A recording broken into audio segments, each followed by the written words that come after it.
Hello good afternoon. Hello good afternoon. आ जाइए आप लोग लाइव स्टार्ट करेंगे आज वापस से। इस पार्ट पर हम लोगों ने छोड़ा था कंक्रीट का।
Hello good afternoon Jitendra. कल क्या रैंक आई थी जितेंद्र आपकी? जितेंद्र कल क्या रैंक आई थी? कल दिया था क्विज आपने?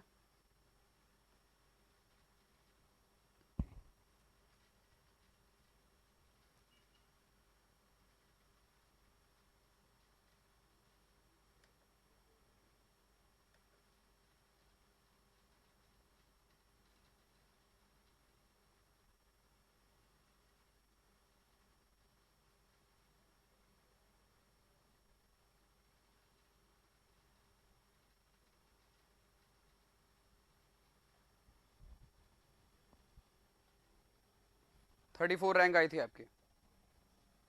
नवीन की कल फर्स्ट रैंक आई है, पता है आपको?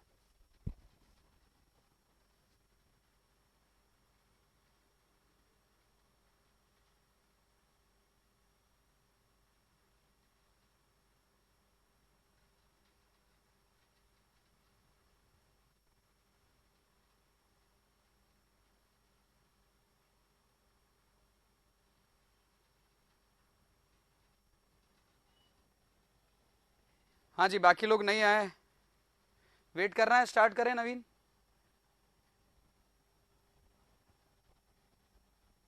हाँ बहुत अच्छा परफॉर्म किया। तो जितेंद्र स्टार्ट करें या फिर वेट करें किसी का? स्टार्ट कर दे, बताओ।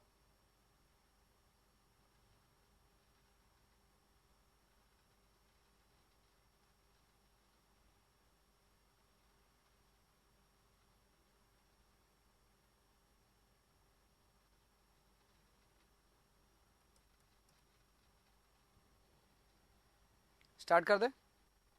चले। तो कल हम पहुंच गए थे 170 क्वेश्चन तक और आज 171 क्वेश्चन से स्टार्ट करते हैं जितेंद्र। तो चलिए, तो 171 क्वेश्चन का आंसर बताइए। गुड आफ्टरनून नवीन।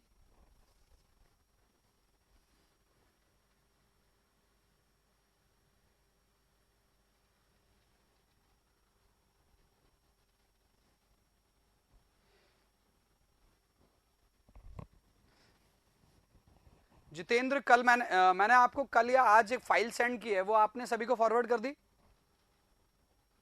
जितेंद्र, वो सभी को फॉरवर्ड कर दी? सभी को कर दी ना? हाँ जी, ठीक है। ओके। एक लिंक भी शेयर किया था मैंने, वो लिंक को लगे तो आप ग्रुप में डाल देना। वो जो लिंक है उस लिंक को लगे तो आप ग्रुप में डाल देना। ओके। उस लिंक में आपको बुक को मैंने पार्ट वाइज कर रखा है, यदि आपने देखा हो तो। लिंक ओपन कर देखा था? लिंक ओपन कर देखा था आप लोगों ने? हाँ जितेंद्र, तो उस लिंक में मैंने आपको पार्ट वाइज कर दिया, पूरा का पूरा कॉन्क्रीट टेक्नोलॉजी का पार्ट। तो कॉन्क्रीट टेक्नोलॉजी आपको पार्ट वाइज मिलेगा वहां पर।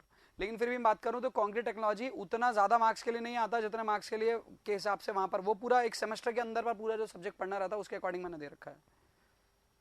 ओके। चलिए, तो देखते हैं इस क्वेश्चन का आंसर क्या होगा आपके पास। पर क्वेश्चन नंबर 171 से स्टार्ट करते हैं। हाँ जी।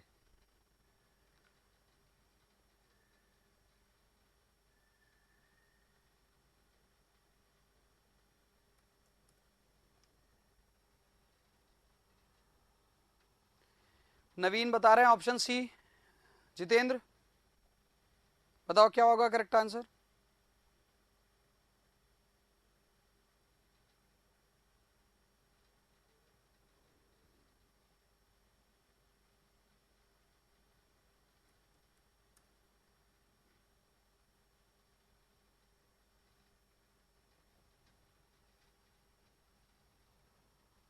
बिल्कुल सही, ऑप्शन सी।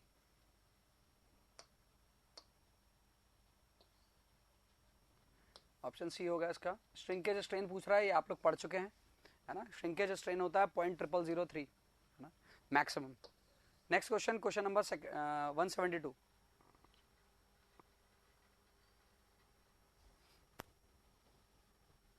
वन 172 का पता है।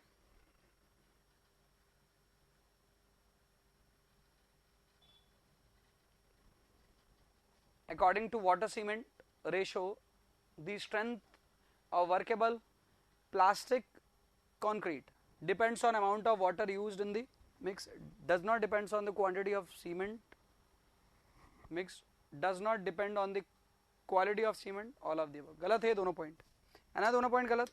डिपेंड करता है ना सीमेंट पर, ये बोल रहा है डज नॉट डिपेंड, सीमेंट की क्वालिटी पर भी और सीमेंट की क्वांटिटी दोनों पर डिपेंड करता है। दोनों पॉइंट गलत है, दोनों पॉइंट गलत है, तो पहले नन ऑफ दी अबव भी हो सकते थे, पहला point all of the above तो नहीं होगा, मतलब ये नन ऑफ दी अबव रहता तो पहला स्टेटमेंट पढ़ते अपन। Depends on the amount of water use, बिल्कुल डिपेंड करता है वाटर सीमेंट रेशियो के स्ट्रेंथ जो रहती है आपके पास पर, वो बिल्कुल डिपेंड करती है। चलिए नेक्स्ट देखते हैं next question. Placing of concrete should be preferably be done at the temperature of, किस टेम्परेचर पर? बिल्कुल सही, बिल्कुल सही, 27 डिग्री ±2 डिग्री, ठीक है। बाकी सभी लोग answer they.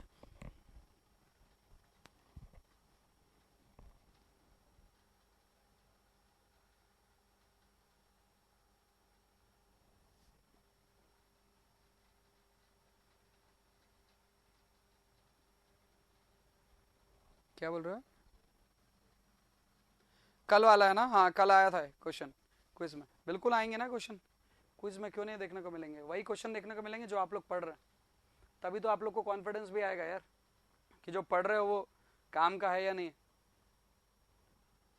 For the thick and heavily reinforced structure the workability of concrete should be, अब वर्केबिलिटी पता रहेगी तो आप बता सकते हैं, इसको वर्केबिलिटी पता रहेगी वो बता सकता है।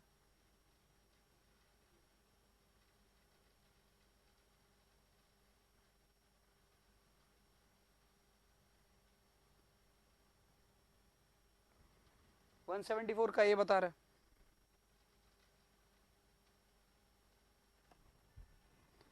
हाँ जी 174 का यही होगा क्या, बताइए।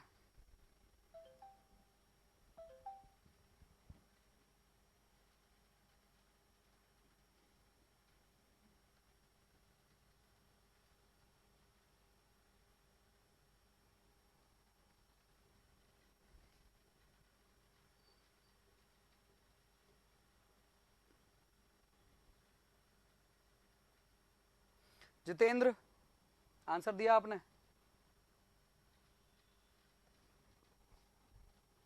ओके मैंने वर्केबिलिटी आप लोग को बता चुका हूं, और इवन इस तरह का एक और क्वेश्चन पहले भी डिस्कस हो चुका है, ये शायद पहले भी डिस्कस हो चुका है,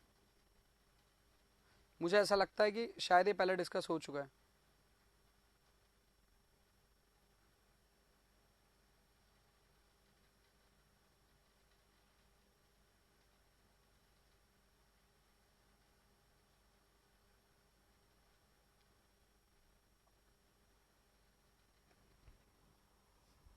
नेक्स्ट क्वेश्चन, क्वेश्चन नंबर 175 176।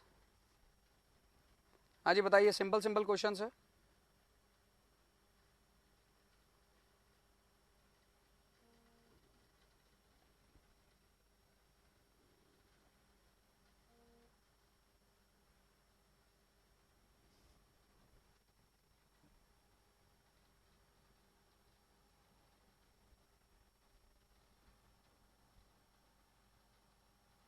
क्या हो गया है? ज्योत्सना प्रद्युमन की क्लास नहीं आ रही है, मैसेज कर रहे हैं।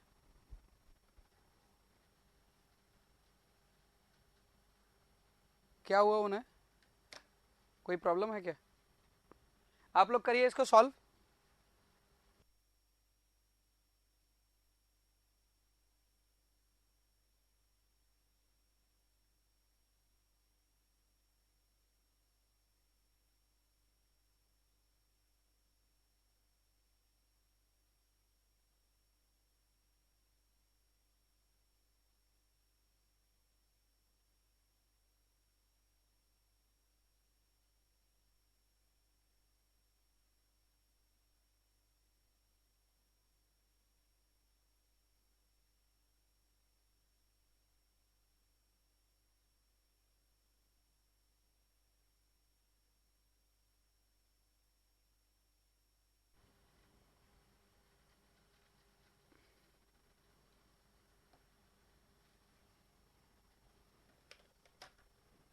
हाँ जी, under constant load the creep strain in concrete is, क्या होगा? क्रीप किस पर डिपेंड करता है? टाइम डिपेंडेंट है, इंडिपेंडेंट है?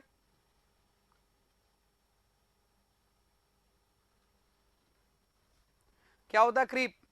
सिंपल सा है क्वेश्चन का आंसर। क्रीप स्ट्रेन क्या होता है भाई? टाइम डिपेंडेंट, कांस्टेंट लोड पर। यदि कांस्टेंट लोड नहीं भी रहा तो भी टाइम डिपेंडेंट ही है। Creep in concrete increases with increase in cement content, decrease in curing time, decrease in age of, बिल्कुल सही, ये भी सही, all of the above, all statement are correct, बिल्कुल सही। Next, the total creep strain in the concrete is directly proportional to elastic strain, time of loading, duration of loading and moisture content.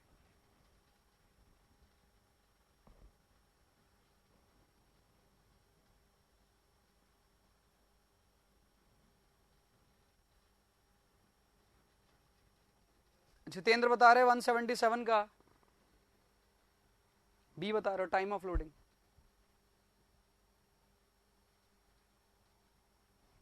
ध्यान से सोचो जितेंद्र, ये दोनों point बड़े confusing है, time of loading और ड्यूरेशन ऑफ लोडिंग, दोनों में थोड़ा सा ध्यान से। सी भी नहीं हो सकता, सी ही होगा। ध्यान से समझो, क्रीप किसके ऊपर डिपेंड करता है? टाइम के ऊपर। टाइम ऑफ लोडिंग आपने लगाया और हटा दिया, आपने लगाया रखा। ड्यूरेशन ऑफ लोडिंग, कितने टाइम तक के लिए लोड लगा रहा है। जितने ज्यादा टाइम के लिए लोड रहेगा तभी वो क्या काउंट होगा आपके पास पर? वो क्या काउंट होगा? वो काउंट होगा आपके पास पर, किसके अंदर पर? आपके पास पर वो सस्टेन लोड पर काउंट होगा, और सस्टेन लोड रहेगा लॉन्ग पीरियड के लिए। आ रही बात समझ में जितेंद्र? तो टाइम ऑफ लोडिंग का कहने का मतलब है किस टाइम पर लोड हुआ, और ड्यूरेशन मतलब कितने टाइम के लिए लोड हुआ। तो कितने टाइम के लिए लोड हुआ वही आपके पास पर किसको बताता है? क्रीप के बारे में। क्लियर है? तो डायरेक्टली प्रोपोर्शनल है ड्यूरेशन ऑफ लोडिंग, जितना ज्यादा टाइम के लिए लोड रहेगा उतना ज्यादा क्रीप आएगा आपके पास। ठीक है, 177 178 देखते हैं। जितेंद्र ने क्या प्रॉब्लम हुई है ज्योत्सना और प्रद्युम्न को? आप बोल रहे हो उनका कॉल आ रहा है।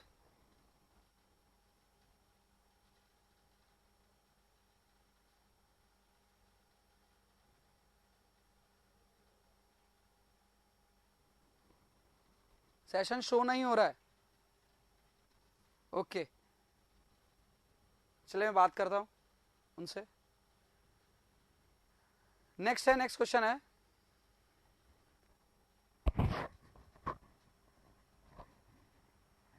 देखता हूं मैं क्या प्रॉब्लम हुई है, पता करता हूं। आप लोग बताइए क्वेश्चन नंबर 178, 179 और 180 का answer. Low temperature concrete laying, low temperature पर यदि कंक्रीट के लेइंग करेंगे तो क्या होगा?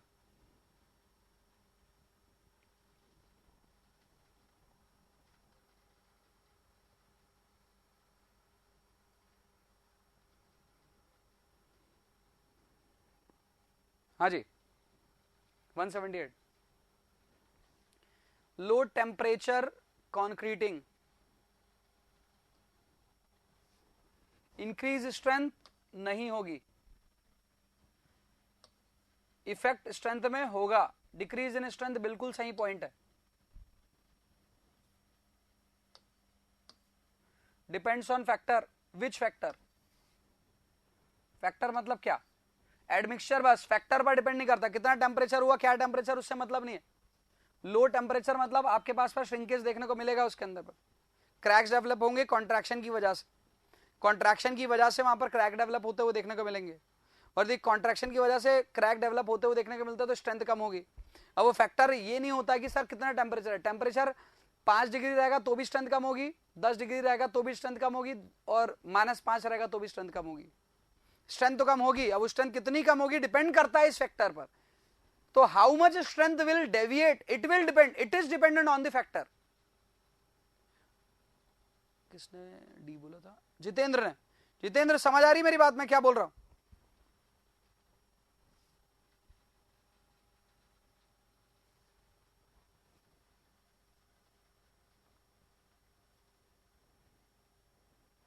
रिएक्शन टाइम बढ़ जाने से नवीन 100% ऐसा नहीं होता। रिएक्शन टाइम जिसका ज्यादा रहेगा उसमें स्ट्रेंथ मिलेगी नहीं मिलेगी, क्योंकि यहां पर ऐसा तो लिखा नहीं है अर्ली स्ट्रेंथ और फाइनल स्ट्रेंथ, ऐसा कुछ तो लिखा नहीं है। हो सकता है कि आपके पास लो हीट जनरेट हो, उसमें रिएक्शन का रेट कम रहे, लेकिन फाइनल स्ट्रेंथ आपको वैसी देखने को मिले जैसी ओपीसी की है। यहां पर मेजरली जो आपको स्ट्रेंथ में वेरिएशन देखने को मिलता है वो ये है कि आपके पास पर जैसे कंक्रीट आपके पास हार्ड होना स्टार्ट होता है, तो यहां पर आपको सबसे बड़ा प्रॉब्लम देखने को मिलता है कि बहुत सारा जो मॉइस्चर रहता है वो कन्वर्ट हो जाता है वाटर में, वो सॉरी वो मॉइस्चर जो रहता है वो आइस में कन्वर्ट हो जाता है, और आइस में कन्वर्ट होते थे तुरंत वॉल्यूम बढ़ जाता है, और वॉल्यूम बढ़ जाता है वहां पर, तो वहां क्रैक डेवलप हो जाते हैं इंटरनल। तो इंटरनल इतने सारे क्रैक आ जाते हैं कि जब आप उस पर लोड लगाते हैं तो रेजिस्टेंस नहीं मिलता।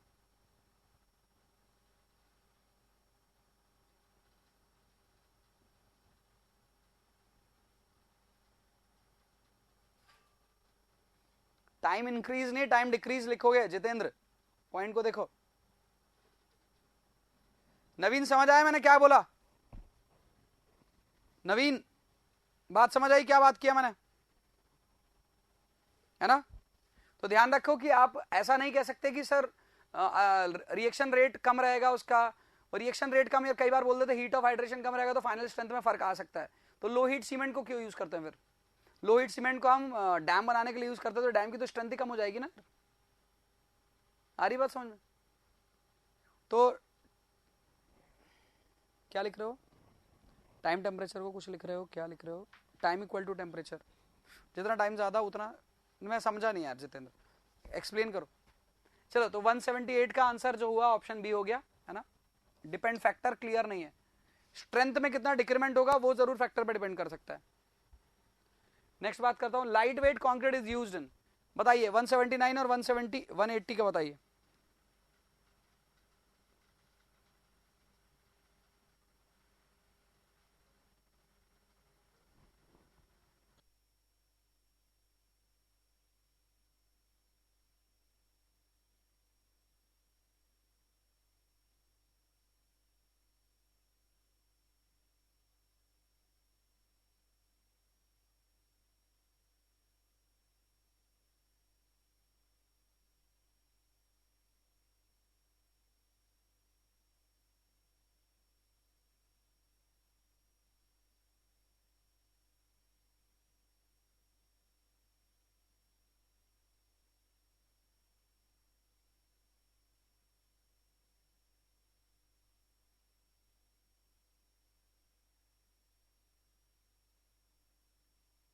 क्वेश्चन नंबर 179 और 180 का आंसर क्या दिया है? सी और डी दिया है। सी दिया है, light weight concrete used in heat resistance, air conditioning of building, non load bearing wall. कोई रिलेशन नहीं है, कोई रिलेशन नहीं है। इससे रिलेशन हो सकता है जहां पर वॉल आपके पास पर नॉन लोड को बियर करने वाली नहीं होगी, वहां पर अपन लाइट वेट कॉन्क्रीट का बिल्कुल इस्तेमाल कर सकते हैं। रिड्यूसिंग थिकनेस, उससे कोई रिलेशन नहीं है। Option C is correct, C is correct. Jitendra समझ आ रही बात? जितेंद्र रिप्लाई दो, यस और नो।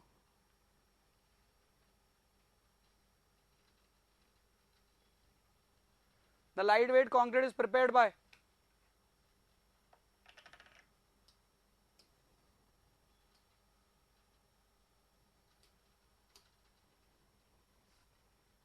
हाँ जी,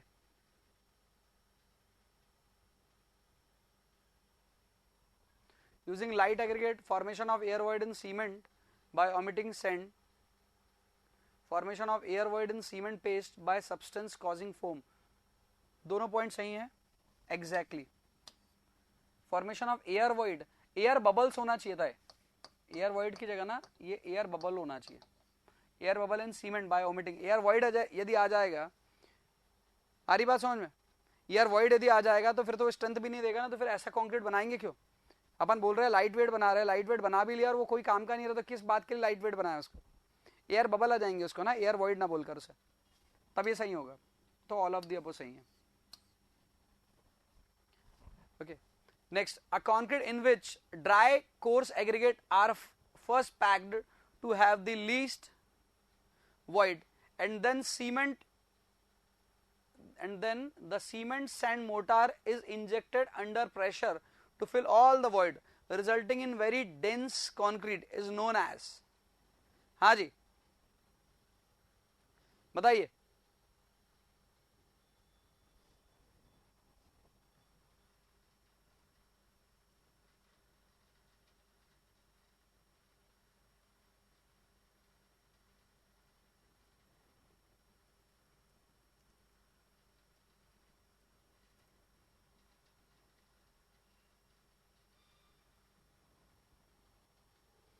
वन 181.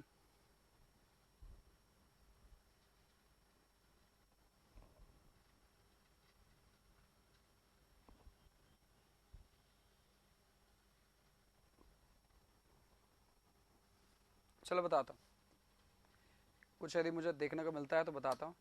इसमें क्या होता है, हम ना शटरिंग जो रहती है हमारे पास पर, जो फोम वर्क है, उस फोम वर्क पर पूरे एग्रीगेट को बिछा देते हैं. एग्रीगेट को बिछा देते हैं और हाइट से ना क्या गिराते हैं. हाँ बिल्कुल. तो हाइट से, काफी हाइट से क्या करते हैं हम लोग, मोटार को गिराते हैं. मोटार को अब हाइट से गिराते हैं तो ड्यू टू ग्रेविटी प्रेशर बढ़ जाता है. मतलब हम जानबूझकर उसको, मतलब उसको पेनिट्रेटेड नहीं करते हैं, हम उसको हाइट से उसको फ्री फॉल करवाते हैं. जैसे प्री पैक्ड कॉन्क्रीट बोलते हैं बेसिकली इसे. तो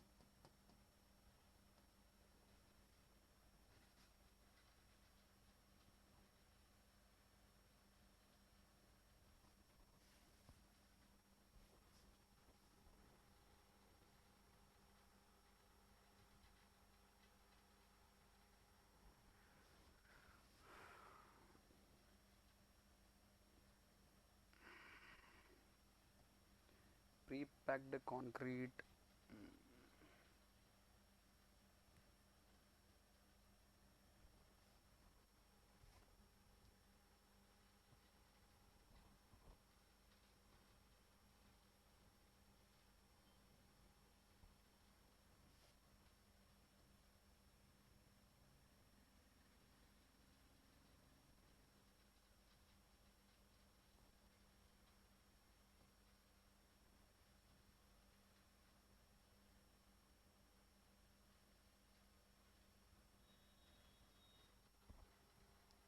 इसको देख लोगे तो और अच्छे से समझ आ जाएगा. इसके बैग्स भी आते हैं प्री पैक्ड कंक्रीट के. हालांकि दो अलग अलग तरह के आते हैं, एक में पूरा सीमेंट स्लरी के साथ ऐड होता है.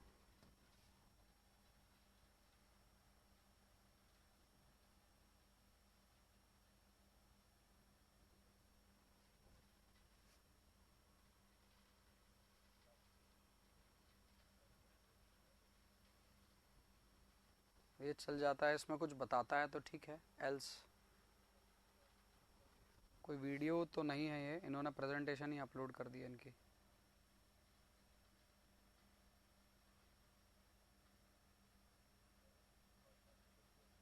जैसे इसको गिरा रहे हैं ना कंक्रीट को, इस कंक्रीट को जो गिरा रहे हैं इसको ज्यादा हाइट से गिरा देते हैं और कुछ नहीं.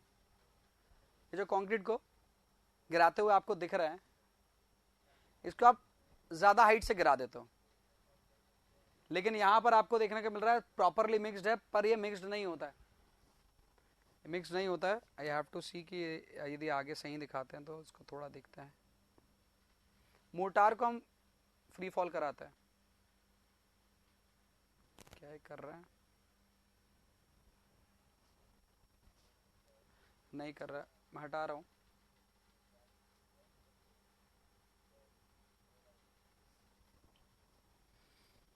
ओके, समझ आया?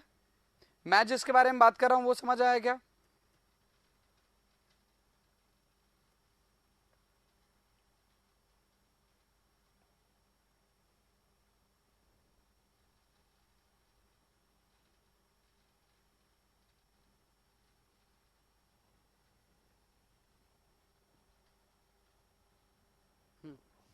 ठीक है, पहले तो इसके बारे में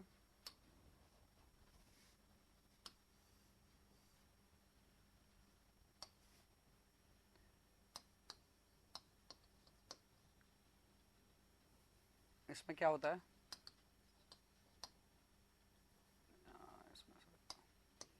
cement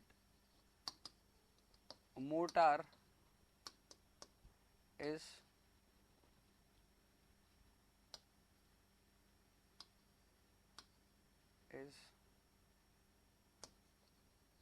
fall from height over aggregate. Okay, vacuum concrete क्या होता है? वैक्यूम कंक्रीट कहने का मतलब है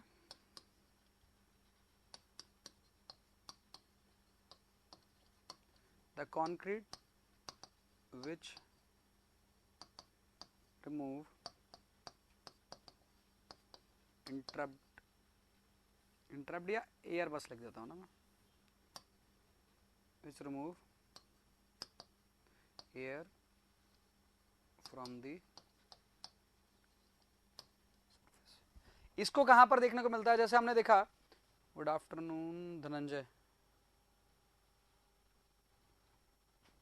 चलिए सो हम लोग क्या करते हैं, रोड बनाते हैं, तो रोड में हमने क्या किया, रोड में पूरी की पूरी हमने वो लगा दिया, आपकी स्टील बार लगा दिया, फिर हम एक पाइप लेकर आए, उस पाइप के अंदर से पंप के थ्रू थ्रो होगा कंक्रीट।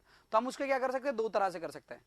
दो तरह से कैसे? अब देखिए, एकदम ध्यान से याद रखना कैसे प्रोसेस बता रहा हूँ। एक है इस पूरी सरफेस पे बहुत ऊपर से कंक्रीट फ्री फॉल कराते जा रहे हैं, फ्री फॉल कराते जा रहे हैं, वो हो जाएगा आपके पास पर कौन सा, वो फ्री फॉल वाला कंक्रीट हो सकता है, वो अलग इसके अंदर नहीं आएगा, प्री पैक्ड के अंदर। एक होगा वैक्यूम, वैक्यूम वाले में होगा वो फ्री फॉल नहीं होगा, उसमें जो पाइप रहेगा वो पाइप सीधा सरफेस के अंदर रहेगा। ओके, तो जो दो बार रहेंगे, दो बार रहेंगे, उन बार के बीच में एक छोटा सा जो केज बनेगा, उस केज में सीधा पाइप को अंदर डाल दिया जाएगा, और पाइप ऊपर आएगा खुद ही। पाइप कब ऊपर आएगा? जब मटेरियल पूरी तरह से फिल हो जाएगा। तो क्या होगा, वहां पर जितनी भी एयर रहेगी उस पूरे एयर को रिमूव करेगा, क्या आपका कौन, जो पाइप रहेगा, पाइप को अंदर डाल डालकर अपन कंक्रीट को फिल करेंगे। समझ आ रहा? तो वो होता है आपके पास पर क्या, वैक्यूम कंक्रीट वाला। नो फाइंस कंक्रीट, इसके अंदर फाइंस की प्रेजेंस बहुत कम होगी, है ना, इसके अंदर फाइंस की प्रेजेंस बहुत कम होगी। और एयरेटेड कंक्रीट, जिसके अंदर आप क्या करेंगे, एयर के थ्रू आप क्या करेंगे, कंक्रीट को, या जो कंक्रीट आपके पास पर रहेगा वो एयरेटेड रहेगा, उसके अंदर पर एयर प्रेजेंट रहेगी। क्लियर है?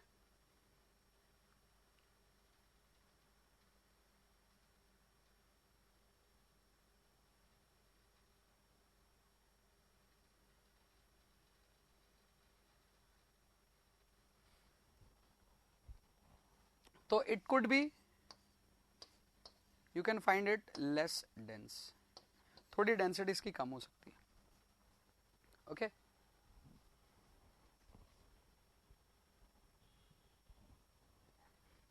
चलिए नेक्स्ट देखते हैं। इसका आंसर जो था वो था pre packed, pre packed concrete. Next question number 182 और 183, addition of calcium chloride in concrete result इन,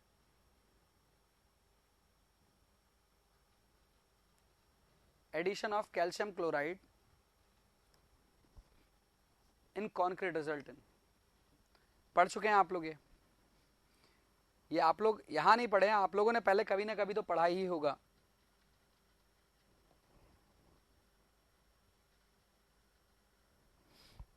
एक सीमेंट के अंदर पर डलता है ना, कौन सी सीमेंट बन जाती है इससे बताइए मुझे।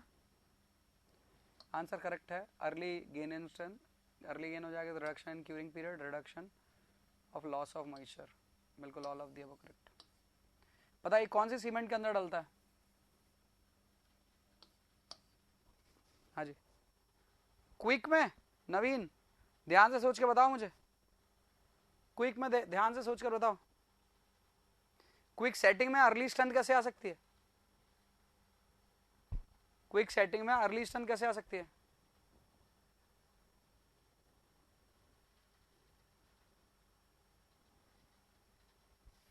रैपिड में भी नहीं, रैपिड में भी नहीं, नहीं नहीं रैपिड में भी नहीं, रैपिड में भी नहीं प्रद्युम्न, रैपिड में प्रद्युम्न आ गया आपका, चालू हो गया?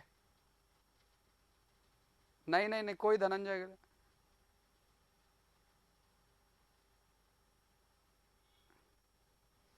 अरे देखो पहली बात तो देखो एक चीज ये सोचो, डिप्रेस प्रेस होने की बात नहीं है, रैंक नहीं आती है तो वो आपको ना, देखिए दो तरह की चीजें होती है, रिजल्ट्स जो रिजल्ट होते हैं ना उसको दो तरह के स्टूडेंट लेते हैं।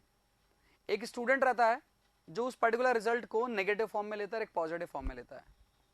मैं जो हमेशा से रिजल्ट्स को लेता आया हूं ना अपने, मतलब कभी भी राइट फ्रॉम 10th एग्जाम से मैं रिजल्ट को ऐसा लेते आया हूं कि रिजल्ट ने मुझे कुछ बताया, जैसे फॉर एग्जांपल है ना, ऐसा नहीं कि मैं मतलब बहुत पहले से इन सब चीजों को जानता था, मैं कभी भी रिजल्ट को लेकर ना टेंस नहीं हुआ, किसी भी रिजल्ट को लेकर, किसी भी रिजल्ट को, इवन इवन यदि मेरा मेरा जैसे ट्रेन में टिकट था, यहाँ जब लॉकडाउन लगा था ना, मैं आपको बताता हूँ, मतलब आप जो डिप्रेस हो रहे हो ना, मैं आपको डिप्रेस के बारे में बताता हूँ, डिप्रेशन क्या होता है थोड़ा सा।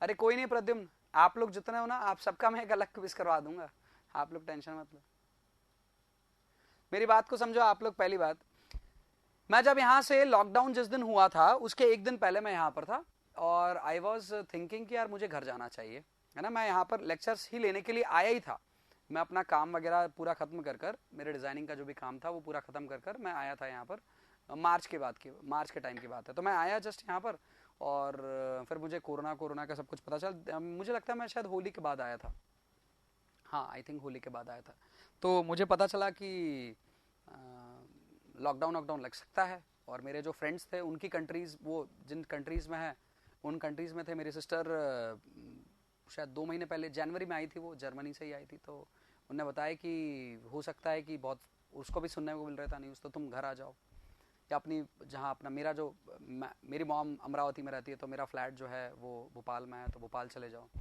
सो मैं इन सब चीज़ों के बीच में ना बहुत डिप्रेस्ड हो गया। क्या डिप्रेस हुआ मैं कि क्या मैं घर पहुंच पाऊंगा, नहीं पहुंच पाऊंगा, और उसके बाद फिर मैंने सोचा कि फ्लाइट से तो ज़्यादा, सबसे ज़्यादा ट्रांसमिशन उसी से हो रहा था, तो फिर मैंने सोचा कि यार किससे जाया जाए, तो फिर मैंने ट्रेन सोचा, तो ट्रेन का फिर मैंने टिकट बुक किया फर्स्ट क्लास का, और फिर मैं जब स्टेशन पहुंचने लगा तो मेरा जो कैब ड्राइवर था वो, मतलब मैं उसको काफ़ी देर से कॉल कर रहा था, he was not picking my phone, और मैं बहुत, अब उस टाइम में कितनी कैब बुक करें नॉल, बहुत सारा अलग अलग माइंड पे प्रेशर चल रहा था। तो जैसे ही मैं स्टेशन पहुंचने वाला था तो मुझे पता चला कि ट्रेन का जो टाइमिंग है वो बस 5 मिनट ही बस बाकी है, और मैं स्टेशन पहुंचा नहीं हूँ, तो मैंने ये सोचा कि ठीक है छूट जाएगी ट्रेन, दैट्स ऑल, क्या होगा उसके बाद, I have to think on that कि चलो ट्रेन छूट जाएगी ना, मुझे क्या सोचना, क्योंकि मेरे हाथ में तो था नहीं ना, ट्रेन को रोकना, मेरे कैब वाले भैया को तेज चलाना, सामने से ट्रैफिक का हट जाना, ये सब तो मेरे हाथ में था ही नहीं, तो मेरे हाथ में जो था उसके आगे का सोचना, उसके आगे का क्या कर सकता हूं मैं, मैंने सोचा फिर नेक्स्ट डे कल मॉर्निंग में मैं निकलूंगा, और कल मॉर्निंग में निकलकर यहाँ से थ्रू कैब मैं सीधा पहुंच जाऊंगा भोपाल, ऐसा मैंने पूरा प्लानिंग कर लिया, जब तक मेरा ट्रेन स्टेशन के पास तक नहीं पहुंचा, और इवन मैं स्टेशन के पास पहुंचकर जब तक मैंने पता नहीं किया कि क्या ट्रेन आ गई है, तब तक मेरे माइंड में पूरी प्लानिंग हो चुकी थी। मैं बस आप लोग को एक चीज बता रहा हूं कि मैंने उस मूवमेंट पर ना और नेगेटिव सोचकर और टेंशन लेकर, मेरी ट्रेन छूट जाएगी, भैया को परेशान करना, वो ट्रैफिक को परेशान करे, हम सबको परेशान करते हुए पहुंचे स्टेशन में, तो मैंने छोड़ दिया था। और मैं ये नहीं बोल रहा हूं कि इससे क्या सीखना चाहिए, इससे बस ये सीखना चाहिए कि यदि आपके पास पर कोई एक कंडीशन आई है और उसने आपको एक रिजल्ट शो कर दिया, तो आप सोचो अब आपको क्या करना है, ये नहीं सोचना है कि ये क्या हो गया, क्योंकि हमेशा, जैसे फॉर एग्जांपल, जैसे मैं आपको बात करता हूं, यदि आपके 100% एक एग्जाम था उसमें 100% रिजल्ट आता है, आप क्या 80%, तो आप 80% सोचकर ना खुश हो ना दुखी हो, आप ये सोचिए कि मुझे 20% की और प्रिपरेशन करनी है, 20% और प्रिपरेशन करना है। जैसे नवीन, नवीन के कल पॉइंट्स आएंगे कुछ। नवीन कितने पॉइंट्स आए थे, कुछ याद है क्या?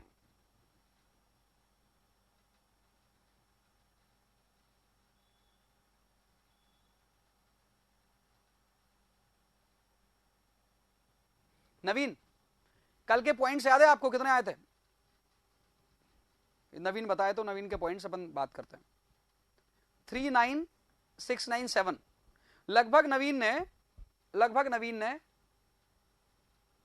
45 क्वेश्चन के आंसर दिए हैं, या फिर 40 क्वेश्चन के आंसर उनके सही हैं, 40 क्वेश्चन के आंसर सही हैं, 10 उनके भी गलत है।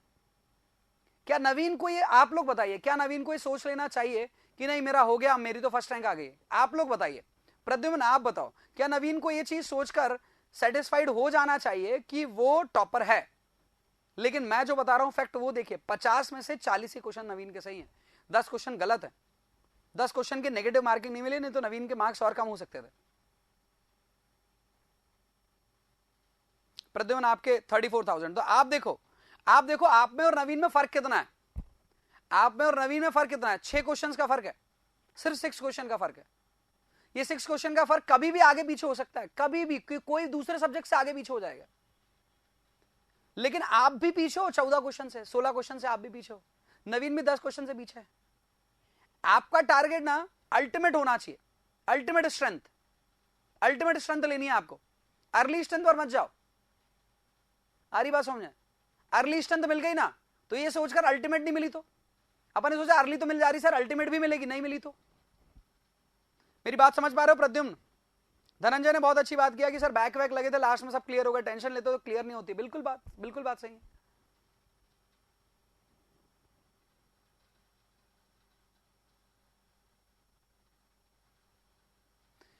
देखो प्रद्युम्न, इस चीज को आप अपनी लाइफ से हटा नहीं सकते। Preparation is the word which will be always attached with you.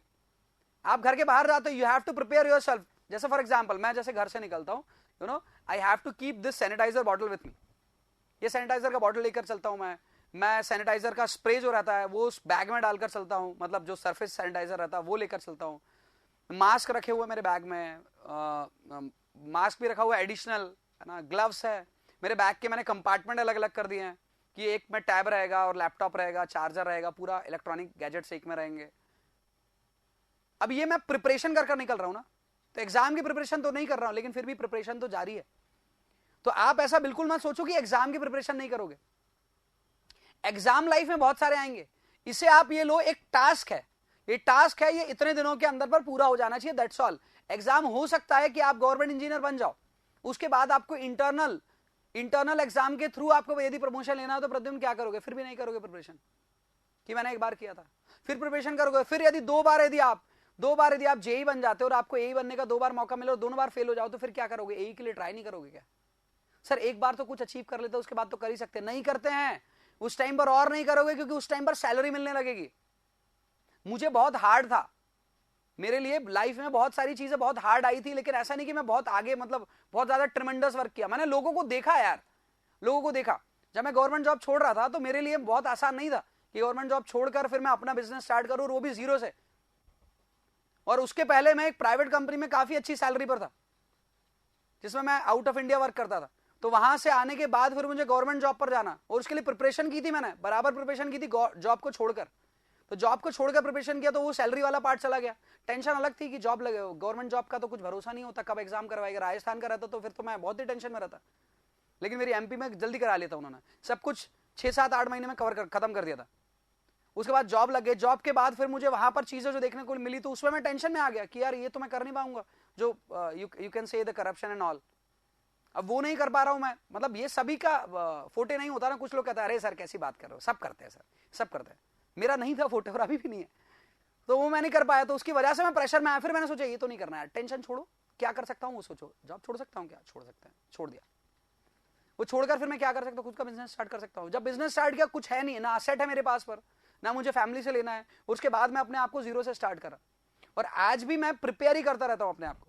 तो you have to think like that.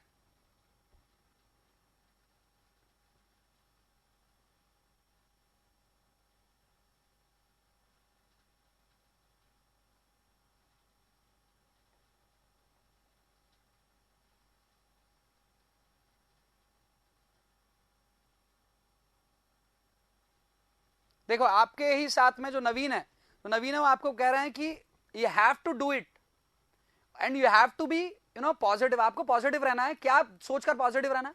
यार मैं 150 पढ़ने वाले स्टूडेंट में मेरी 11 रैंक है। यार नवीन की फर्स्ट रैंक कैसे आई? नवीन क्या इतना अच्छा पढ़ता है? अरे 6 क्वेश्चन बस नवीन मुझसे सही कर गया।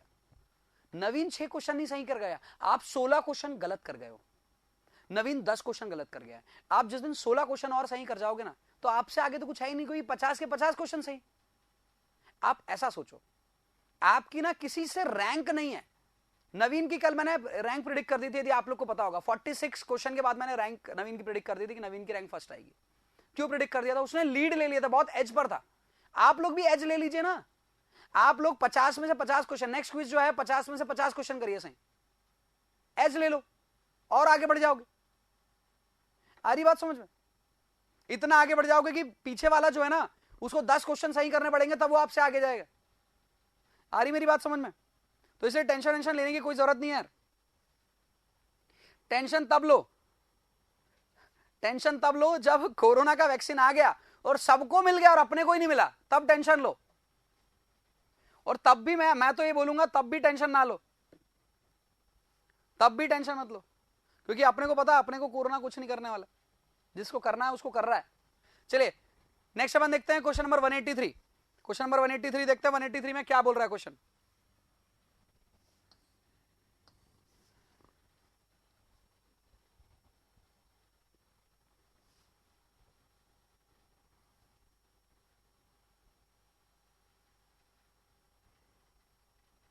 बिल्कुल धनंजय, सक्सेस की प्रोसेस जब स्टार्ट होती है तो सबसे पहले मिलता है failure, then you will get success. और सक्सेस भी क्या है? मेरे पास पर आज 1000 रुपए हैं और कल 999 हो जाएंगे तो क्या मैं अनसक्सेसफुल हो जाऊंगा? और क्या 1001 रुपए हो जाएंगे तो क्या मैं सक्सेसफुल हो जाऊंगा? It is not about the money, it is all about the your level, mentality. किस पोजीशन को आप सक्सेसफुल समझते हो? नवीन यदि अपने आप को फर्स्ट रैंक पे सक्सेसफुल समझ रहा होगा तो मैं कहूंगा कि वो अनसक्सेसफुल है, पर नवीन की नजर में तो सक्सेसफुल हो।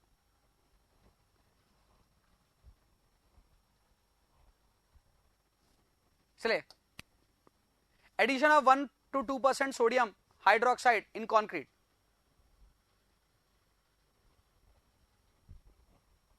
बिल्कुल ये कल का क्वेश्चन है, याद है? Give wear resistance to the surface. इसकी वजह से क्या हो जाता है?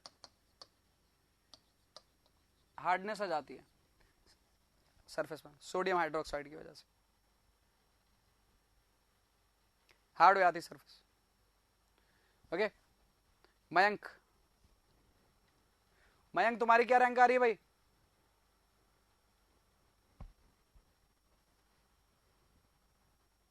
चलिए क्वेश्चन नंबर 184, 85 और 86 भी देख सकते हैं क्या?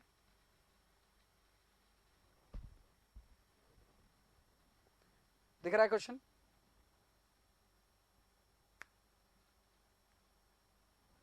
एक्स्ट्रा रैपिड हार्डनिंग, नवीन एक्स्ट्रा रैपिड हार्डनिंग सीमेंट में हम कैल्शियम क्लोराइड मिला देते हैं, याद है क्या?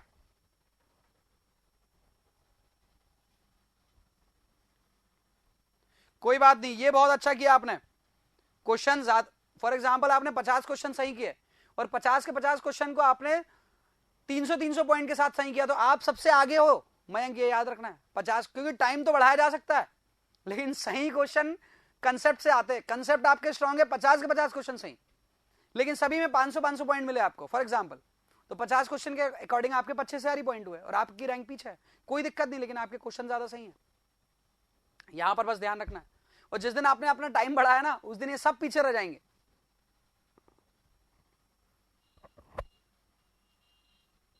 नवीन समझ आया ना वो पॉइंट? कैल्शियम क्लोराइड को कहां मिलाते हैं? एक्स्ट्रा रैपिड हार्डनिंग में, ठीक है? क्वेश्चन नंबर 184,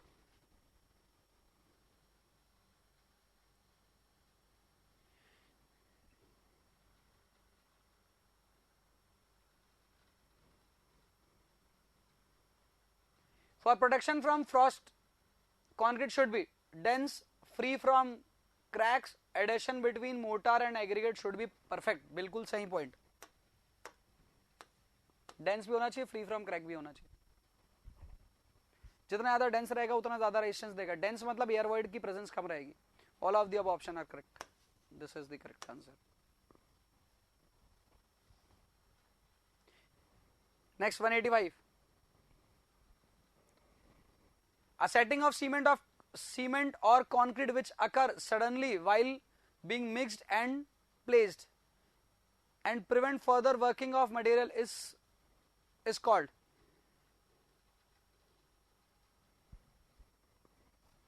ये दोनों तो नहीं कहलाती है, पहली बात क्लियर करता हूं.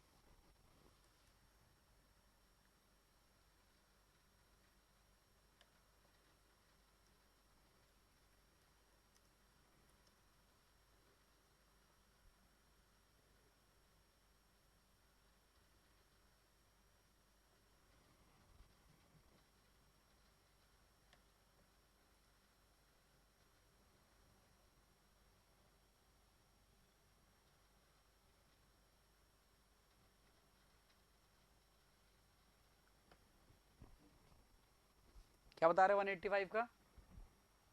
सी फ्लैश सेट. बिल्कुल बिल्कुल सही. क्विक सेटिंग तो भी टाइम लेती है. कितना टाइम लेती है क्विक सेटिंग? क्विक सेटिंग कितना टाइम लेती है बताइए.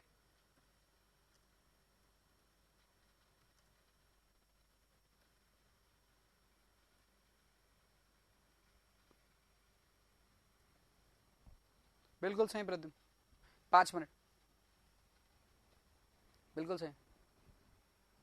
बिल्कुल दोनों अलग अलग होता है.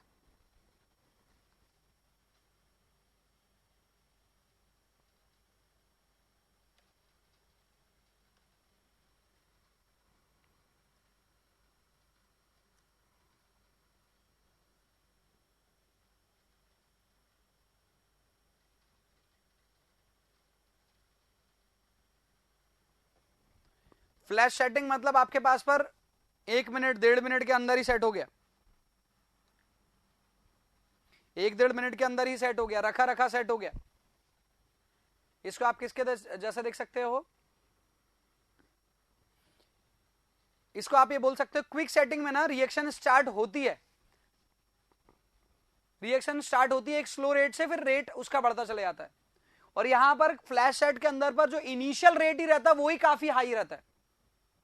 काफी हाई रहता है. मतलब आपने जस्ट लाकर आपने कंक्रीट को रखा या कंक्रीट को मिक्स किया और कंक्रीट को मिक्स कर ही रहा है ना, उसी टाइम पर वो सेट होने लगा, उसी टाइम पर वो सेट होने लगा, उसी टाइम पर वो थिक होने लगा. जितेंद्र क्लियर है बात?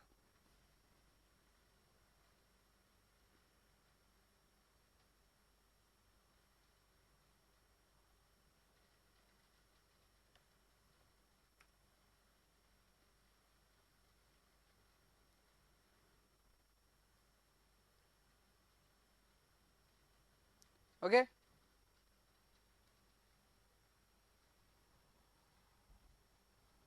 और बहुत सारे पैरामीटर्स पर भी डिपेंड करता है फ्लैश सेटिंग, है ना. जैसे एटमॉस्फेयर क्या है वहां का, है ना, टेम्परेचर एटमॉस्फेयर का क्या है, उन सब चीजों पर डिपेंड करेगा. देखते 186. Adding a thin layer of cement mortar to the surface of concrete is known as.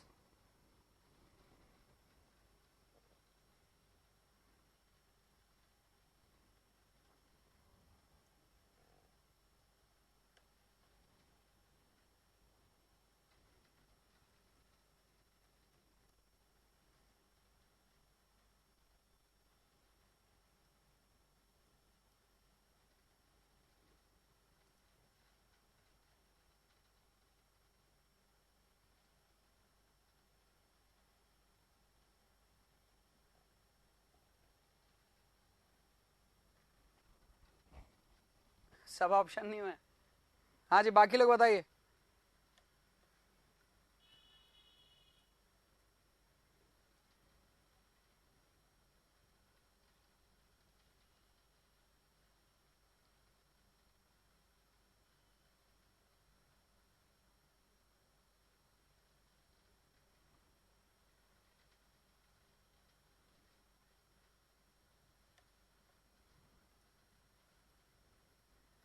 हाँ जी बताइए. जितेंद्र के अलावा 186 का किसने बताया? नवीन ने भी नहीं बताया. धनंजय नहीं.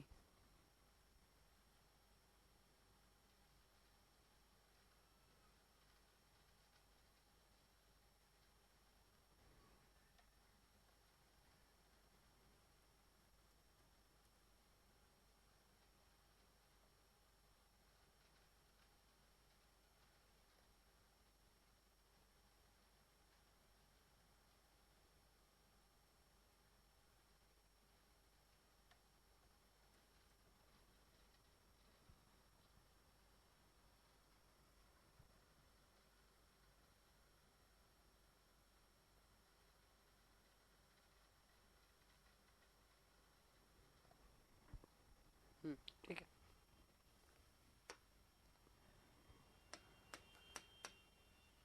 इसका मतलब तो पता होगा,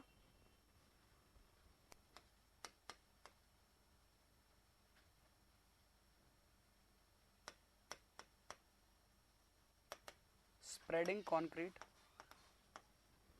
कंक्रीट को ही हम क्या करते हैं, स्प्रेड कर देते हैं, स्प्रेडिंग कंक्रीट। ओके, नेक्स्ट पनिंग,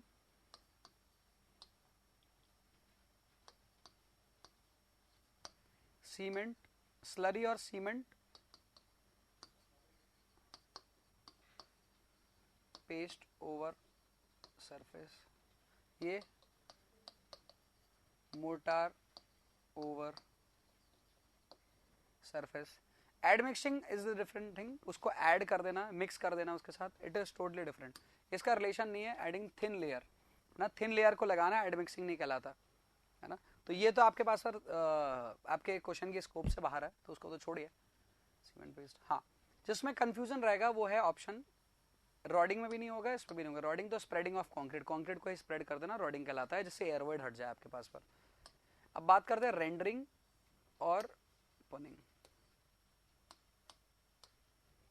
ये दोनों, इन दोनों में हमेशा कंफ्यूजन होगा। क्यों होगा? क्योंकि एक में सिर्फ सैंड नहीं डल रहा है, इसमें सिर्फ सैंड नहीं है, सीमेंट पेस्ट है, सीमेंट पेस्ट को आपने फैला दिया, और इसके अंदर पर मोटार को आपने फैला दिया। ये और इसमें एक और फर्क है, ये सिर्फ और सिर्फ सीमेंट कंक्रीट सरफेस के ऊपर पर डल सकती है, लेकिन ये सीमेंट कंक्रीट सरफेस के ऊपर पर, स्टोन के ऊपर पर, ब्रिक के ऊपर पर, सबके ऊपर डल सकती है। क्लियर है?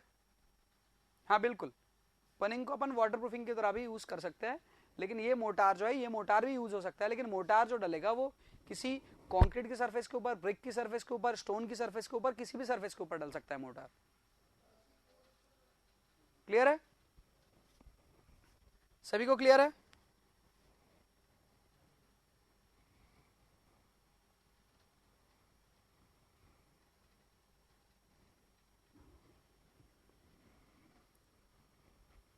हाँ जी, नेक्स्ट क्वेश्चन देखते हैं, क्वेश्चन नंबर 187।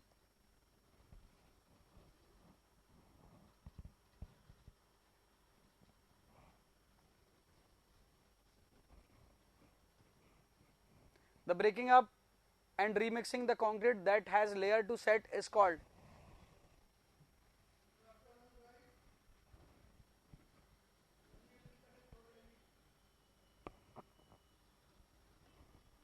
वन 186 का आंसर ही होगा रेंडरिंग। अरे पूछा ना थिन लेयर और सीमेंट मोटार, तो सीमेंट मोटार किस में आ रहा है? रेंडरिंग में। आंसर ये है, इसका आंसर ऑप्शन ए है। ठीक है, 187।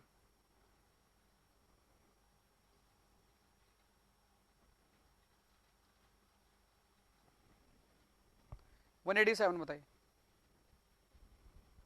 नो नो लिख रहा है।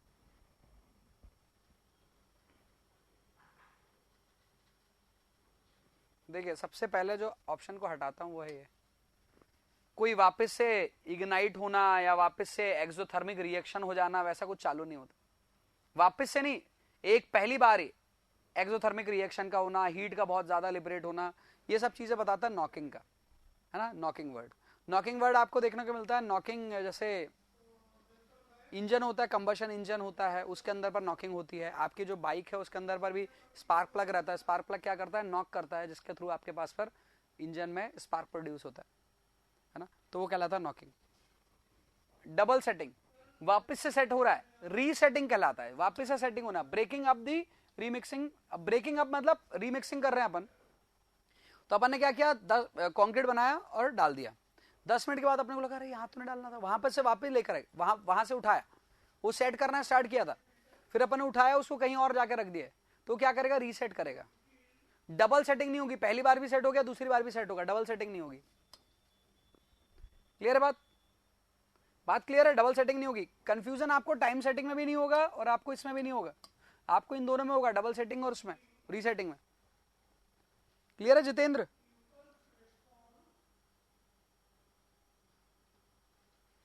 तो डबल सेटिंग में पहली बार सेट हो चुका, दूसरी बार भी फिर से सेट हो रहा है, वैसा कुछ होता नहीं, इसलिए गलत है, तो ये होगा resetting. Next question number 188, a concrete mix that caused difficulty in obtaining a smooth or good contact with foams, which may be due to excess of middle-sized particle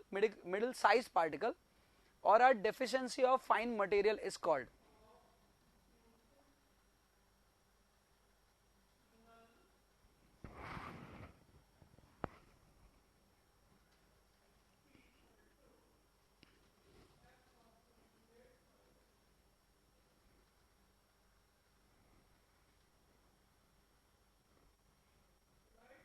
A concrete mix that cause difficulty in obtaining a smooth or good contact, तो हम इसे uneven और harsh तीनों के अंदर पर रख सकते हैं और हेट्रोजीनियस के अंदर भी रख सकते हैं with foam which may be due to excess of middle size particle or deficiency of fine particle, मतलब पार्टिकल होमोजीनियस नहीं है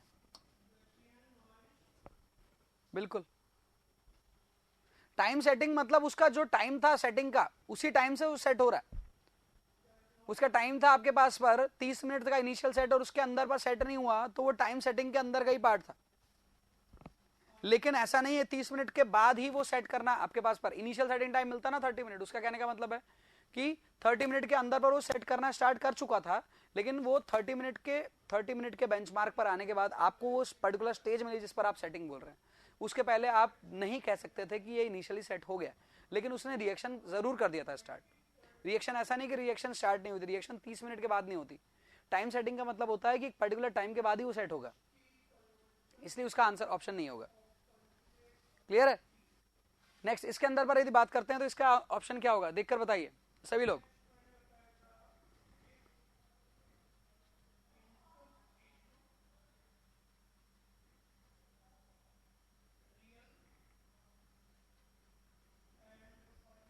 और ये किसकी वजह से होगा, difficulty in obtaining a smooth और गुड सरफेस। हाँ जी, किसकी वजह से होगा बताइए। ए बी सी सबकी वजह से। अनइवन मिक्स किसी को नहीं कहते, मिक्स या तो होगा आपके पास पर हार्श या तो होगा हेट्रोजेनियस, और मिक्स होगा हेट्रोजेनियस। हार्श मिक्स नहीं होता, हार्श होता है आपके पास पर कॉन्क्रीट, मिक्स हार्श नहीं होता है। सर कॉन्क्रीट भी तो मिक्स ही होता है। अरे कॉन्क्रीट आपके पास पर हार्श जो देखने को मिलता है, फिर से बोल रहा हूं, हार्शनेस को आप क्या कर सकते हैं, रिमूव कर सकते हैं। कैसे? Adding moisture. हार्श कंक्रीट और लीन कंक्रीट आप कैसे एडिंग मॉइस्चर ऐड करो तो हार्श लीन कंक्रीट में कन्वर्ट हो जाएगा। लेकिन एग्रीगेट तो अभी भी वैसे ही है, एग्रीगेट वैसे ही रहेंगे तो क्या वो आपके पास पर हार्श कंक्रीट फिर नहीं कहलाएगा। तो इसलिए एग्रीगेट के रहने के बावजूद आपके पास पर एग्रीगेट वैसे के वैसे रहे तो कंडीशन भी वैसी के वैसी रहे। तो आपके पास पर यदि अलग अलग साइज के आपके पास पर विच में भी due to excess of middle size aggregate, किसी एक पर्टिकुलर साइज के एग्रीगेट यदि बढ़ जाते हैं तो वहां पर एक जैसा बिहेवियर देखने को नहीं मिलेगा, ये है फाइनल बात। यदि आप वाटर बढ़ा दे, वाटर कम कर दे, कुछ भी कर दे, बिहेवियर आपको एक जैसा देखने को मिलेगा ही नहीं, वो है स्ट्रेंथ का बिहेवियर। दैट्स व्हाई वो मटेरियल जो होगा वो हेट्रोजीनियस मिक्स होगा। क्लियर है धनंजय? वो मटेरियल जो होगा वो क्या होगा, heterogeneous mix.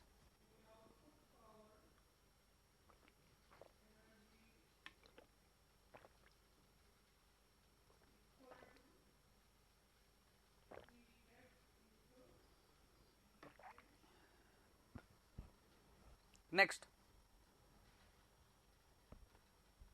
The factor of safety for steel is compare to concrete, क्या रहेगी? बिल्कुल सही, lower. Binding material of cement concrete mix is cement.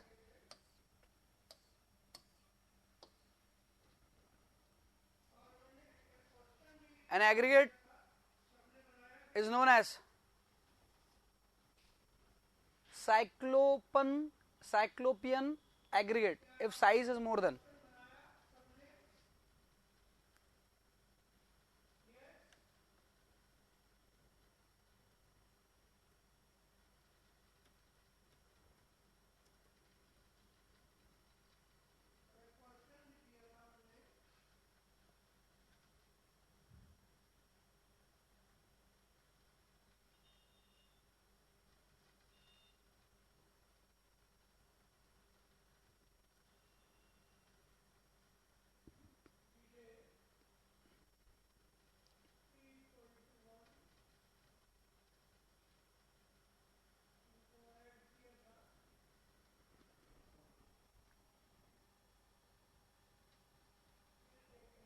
नहीं, गलत है भाई, एक जैसी चीज नहीं होती। ठीक है, पहली बात तो इसके बारे में सुनो। इसके बारे में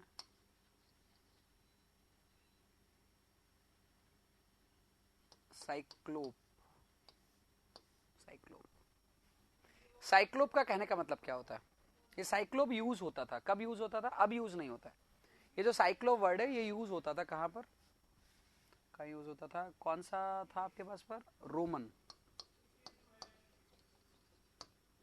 रोमन्स ने इसका बहुत यूज किया, साइक्लोप। साइक्लोप का बहुत ज्यादा यूज किया रोमन्स एम्पायर जो था उन्होंने बहुत ज्यादा यूज किया। किस चीज के लिए यूज किया? For building road structures and castle. किले बनाने के लिए, मकबरे बनाने के लिए, रोड बनाने के लिए, डैम बनाने के लिए, सब चीज के लिए उन्होंने साइक्लोप का यूज किया। तो ये साइक्लोप अब है क्या? वो साइक्लोप बोलते थे a rock block of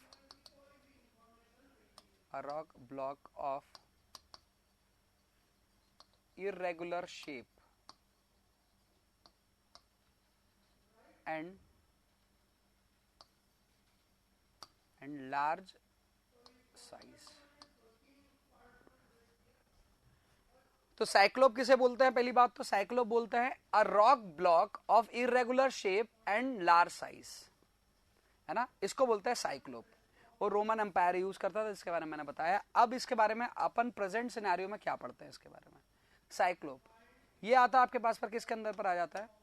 coarse aggregate की रेंज में आ जाता है। किसकी? कोर्स एग्रीगेट, या फिर कोर्स एग्रीगेट की जगह में इसको यदि बोल दूं ना,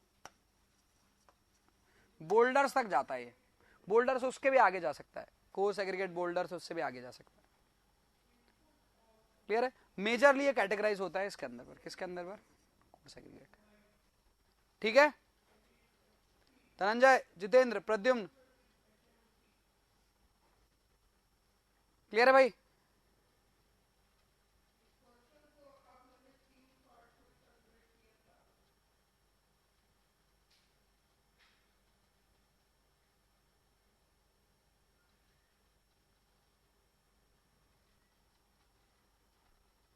क्लियर है? चलिए, तो मुझे बताइए आंसर क्या होगा?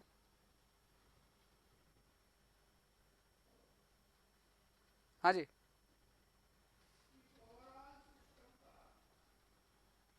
अरे बताओ अब आंसर क्या होगा? इतना बताने के बाद, पूरी कहानी बताने के बाद आंसर तो बताओ।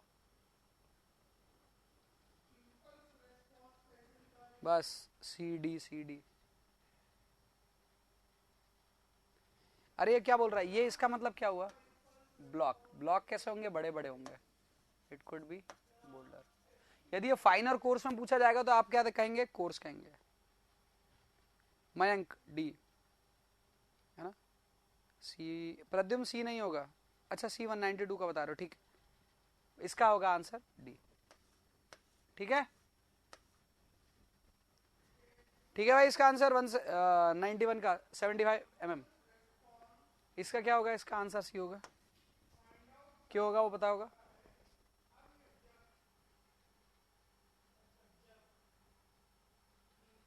यह हटा रहा हूं मैं ना। चलिए, मुझे बताइए इसका आंसर सी क्यों होगा? क्या लिखा है? Flaky aggregate. फ्लैकी किसे बोलते हैं? जब 0.6 ऑफ मीन साइज होता है एग्रीगेट तो उसे फ्लैकी एग्रीगेट बोलते हैं। उससे भी स्मॉल रहता है तो फ्लैकी बोलते हैं। 3/5 ऑफ द मीन डायमेंशन।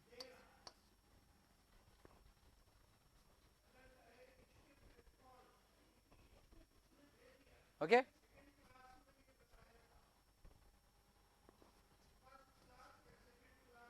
ठीक है। नेक्स्ट क्वेश्चन नंबर 193, 194, 195 बताइए।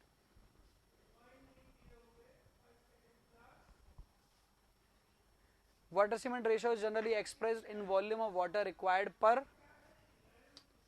बैग। होगा पर बैग? बिल्कुल इलांगेटेड मतलब 1.8 ऑफ मीन साइज, बिल्कुल सही, बिल्कुल सही, पर बैग होगा 50 kg. As per IS specified the full strength of concrete achieved after 28 days. Next, the size of fine aggregate does not exceed, हाँ जी, does not exceed 195 का बताइए.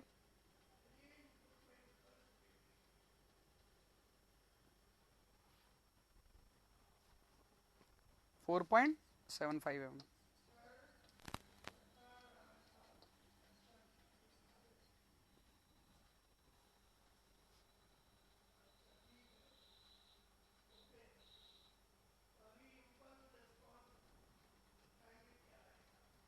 One 196 197 196 197.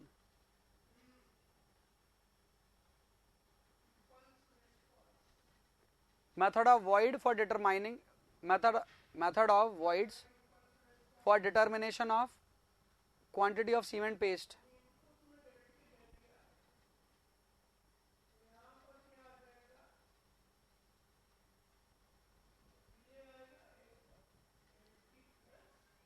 Method of voids for determination of quantity of cement paste.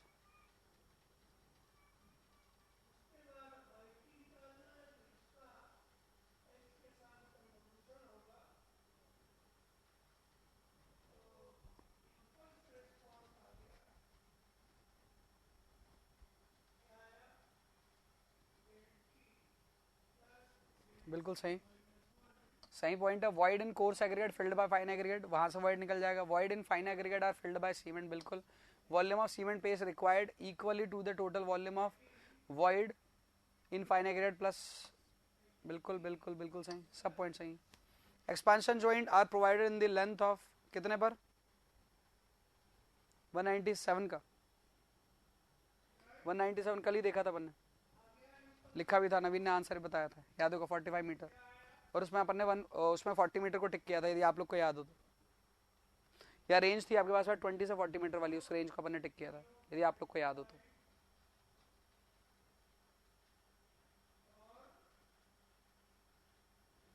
Okay,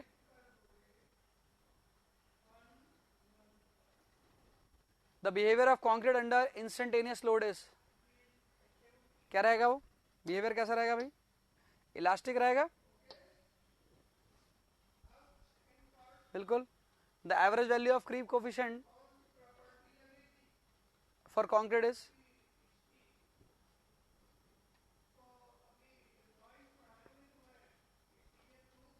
याद है? अरे 19 creep coefficient की value नहीं पता क्या Naveen? Average value of creep coefficient, अरे क्रीप कोफिशिएंट की वैल्यू बता दो, एवरेज क्या निकालना?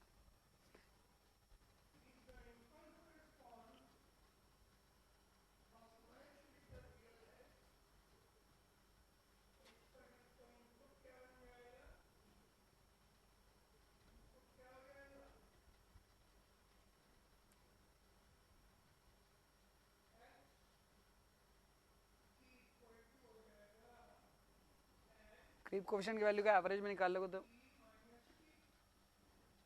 अरे भाई चलो ठीक है, 2.2 प्लस 1.6 प्लस 1.1 डिवाइडेड बाय 3 कितना हो जाएगा?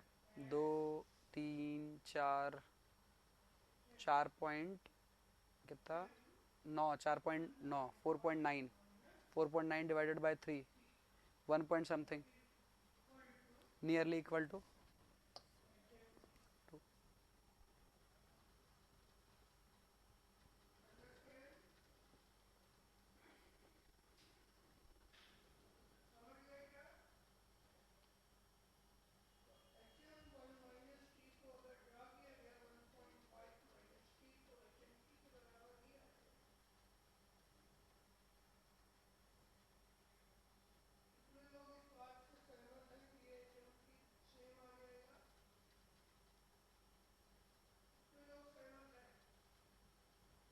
ठीक है, 200.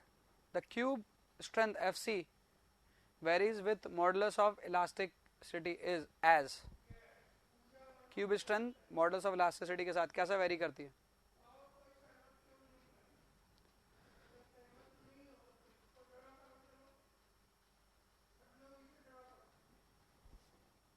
बिल्कुल, है ना। इसको यदि मैं एफ सी के बोल देता हूँ, एफ सी के, तो 5000 रूट एफ सी के, है ना। चलिए, तो आंसर हो गया ऑप्शन सी। ये नहीं होगा, स्क्वायर नहीं होता, 3/2 भी नहीं होता, स्ट्रेंथ इलास्टिक मॉडुलस के बराबर भी नहीं होता। ठीक है, चलिए।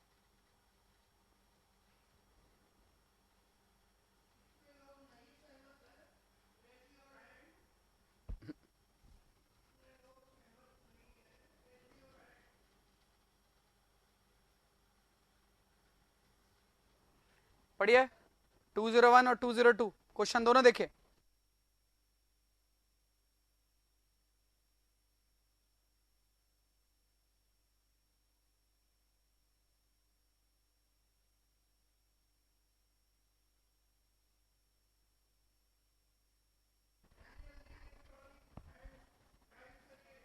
हाँ जी, चलिए 201 202 का आंसर, 201 का आंसर आ गया ए, नवीन का और मयंक का।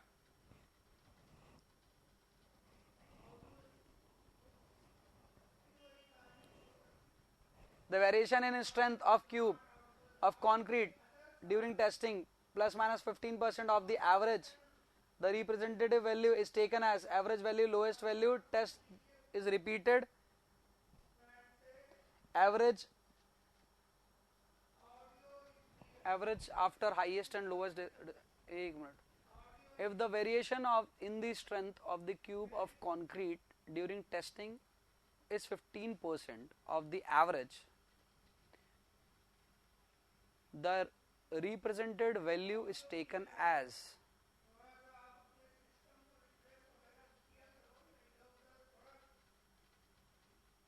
variation in the strength of the cube of the concrete during testing.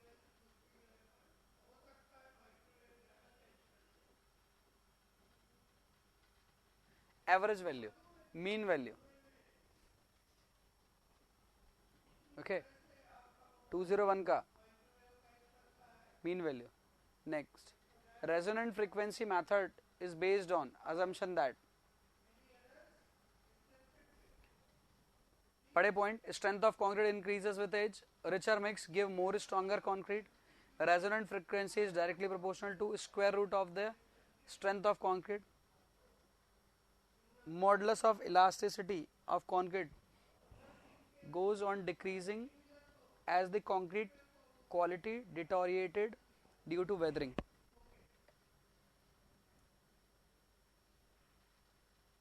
हाँ जी, बताइए।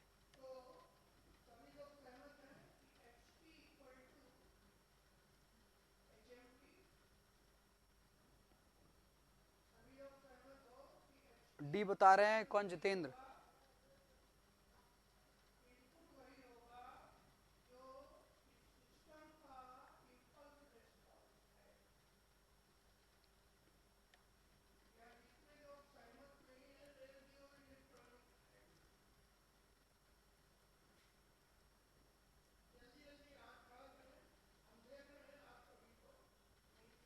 हाँ जी, बताइए।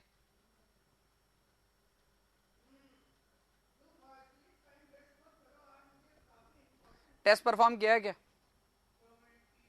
टेस्ट परफॉर्म किया है?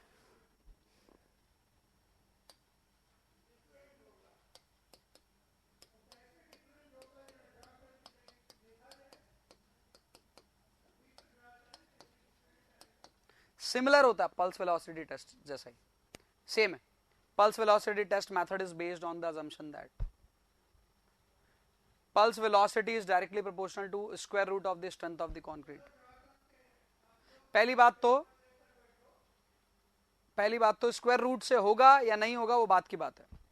मैंने आप लोग को बताया था, डेटा लिखवाया था, याद है? डेटा लिखवाया था, अरे याद है क्या? डेटा लिखवाया था, डेटा लिखवाया था। वो डेटा के बारे में बताइए मुझे, क्या पता है आपको?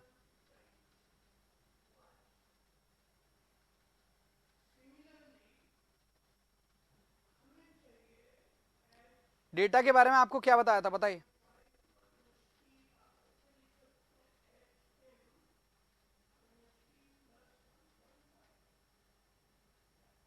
कुछ याद है डेटा के बारे में?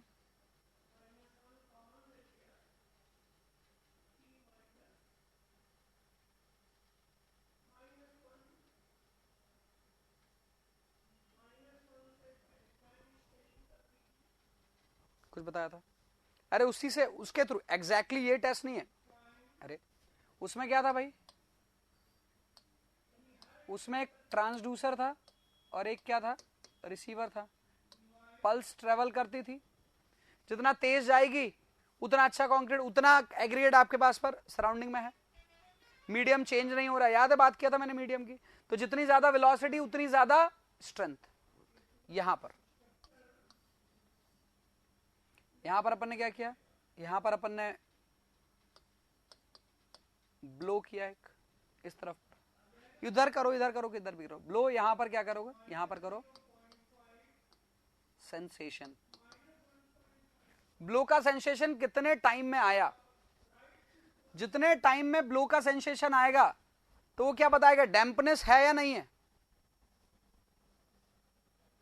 बताइए, ब्लो किया यहां पर, ब्लो मतलब फूका नहीं है भाई, मारा है, हैमरिंग की है वहां पर, या फिर अपन ने थोड़ा सा एक अपन ने पंच लगाया है, उसका वाइब्रेशन जितनी जल्दी वहां पहुंचेगा, सेंसेशन जितना जल्दी वहां पर पहुंचेगा, तो क्या बताएगा वो, डैम्पनेस है या नहीं है।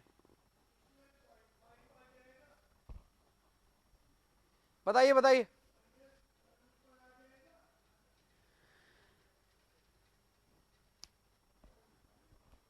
नहीं होगा, बिल्कुल नहीं होगा। यदि सेंसेशन, मैं फिर से बोल रहा हूं, time of travel of this vibration जितना कम होगा, सेंसेशन उतना सॉरी डैम्पनेस उतना कम होगा। क्लियर है। तो सेम यहां पर मैं बात करता हूं, तो टाइम ट्रेवल लेस रहा तो आपके पास पर डैम्पनेस कम और स्ट्रेंथ बहुत ज्यादा है। सेम यहां पर होता था, सेम यहां पर। ये वाला नहीं पता है, छोड़ो, ये वाला तो पता है। वेलोसिटी जितनी जल्दी आप, या जितनी ज्यादा होगी वेलोसिटी, जितना ज्यादा आपके पास पर इस पर्टिकुलर डिस्टेंस को, डिस्टेंस एल को जितने कम टाइम में ट्रेवल कर लेगा, उतना ज्यादा इसकी वेलोसिटी होगी, उतना ज्यादा इसकी वेलोसिटी होगी। जितने कम टाइम में इस फिक्स डिस्टेंस को ट्रेवल कर लेगा, उतनी ज्यादा उसकी वेलोसिटी होगी। और पल्स वेलोसिटी जितनी ज्यादा होगी, स्ट्रेंथ उतनी ज्यादा होगी। तो यहां पर आप देखते हैं, आप मैंने बोला पल्स वेलोसिटी से आप रिलेट कर सकते थे इसको। मान लो पल्स वेलोसिटी ही, तो strength of concrete increases with age, उसके बारे में कुछ नहीं बताता है ना। हालांकि उसके लिए भी आप कर सकते हैं इस टेस्ट को, है ना। पल्स वेलोसिटी टेस्ट दोनों के लिए होता है। Richer mix give more stronger concrete, इसके बारे में भी कुछ नहीं बताता। इसको रिचर मिक्स और लीन मिक्स कुछ नहीं बताता। ये सिर्फ बताता है कि भाई तुमने जो मुझे मिक्स दियो ना, वो मिक्स के साथ ये है कि जितनी फ्रीक्वेंसी रहेगी is directly proportional to the square root, छोड़ दो, स्ट्रेंथ ऑफ द कंक्रीट। ये करेक्ट है। The modulus of elasticity of concrete goes decreasing, वो डिक्रीज नहीं करेगा, वो इंक्रीज तो करेगा ही।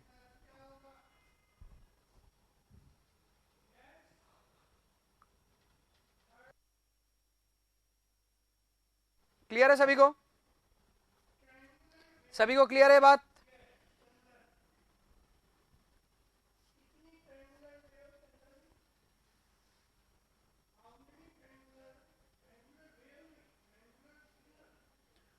सभी को क्लियर है।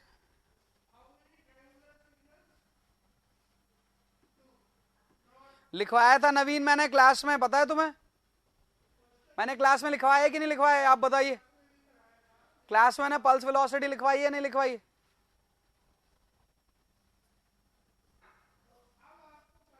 मयंक, पल्स वेलोसिटी लिखवाया है कि नहीं लिखवाया भाई, बताओ।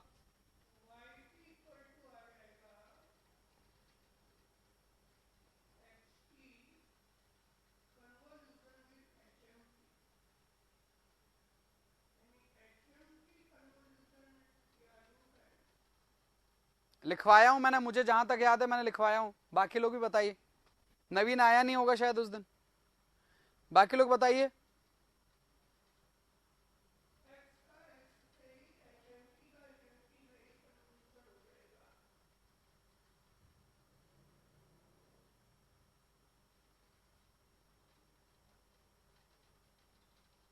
देखो यार नवीन, अब मयंक ही बता रहा है कि लिखवाइए।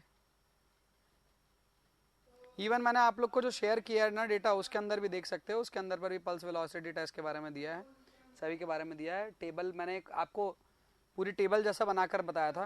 हालांकि मैंने इसी वाइट, और मुझे ये भी याद है कि मैंने इसी के ऊपर बनाया था, शायद उधर भी बनाया था, पता नहीं मुझे किधर लिखा था मैंने। लेकिन लिखा जरूर था, मैंने बताया भी था आप लोग को। और इवन मुझे याद है कि मैंने कुछ फीडबैक वगैरह भी दिया था उसके। हाँ बिल्कुल, 53 क्वेश्चन के बाद हो सकता है ना, देख लेना नवीन, है ना। चलिए,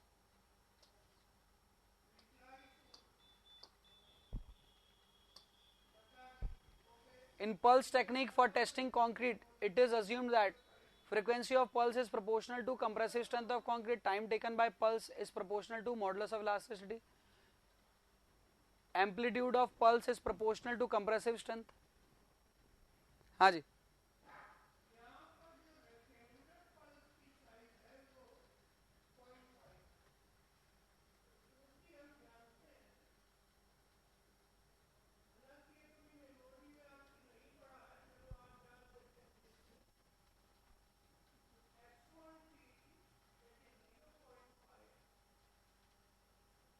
हाँ करेंगे।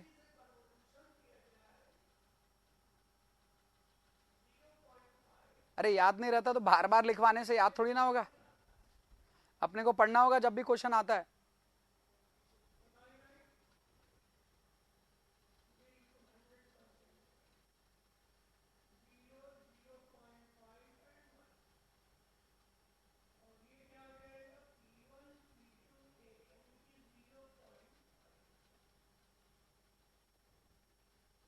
हाँ जी, बताइए।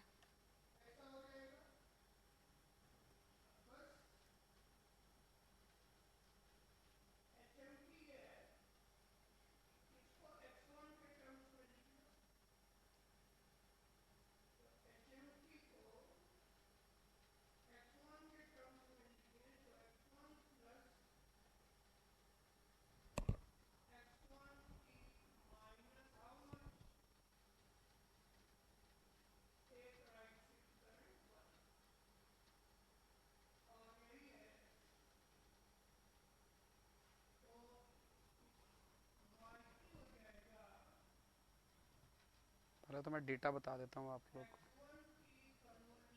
के नीचे।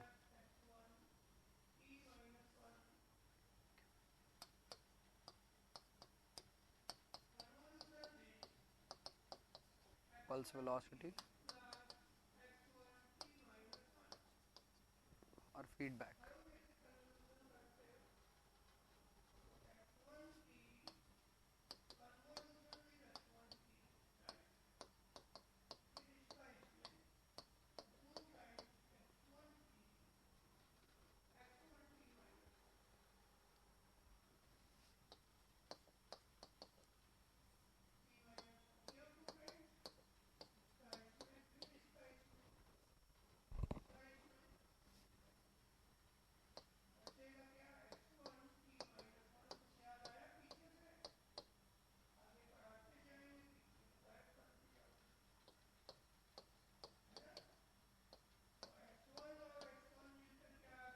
ये आपके पास सर पल्स वेलोसिटी है मीटर पर सेकंड में,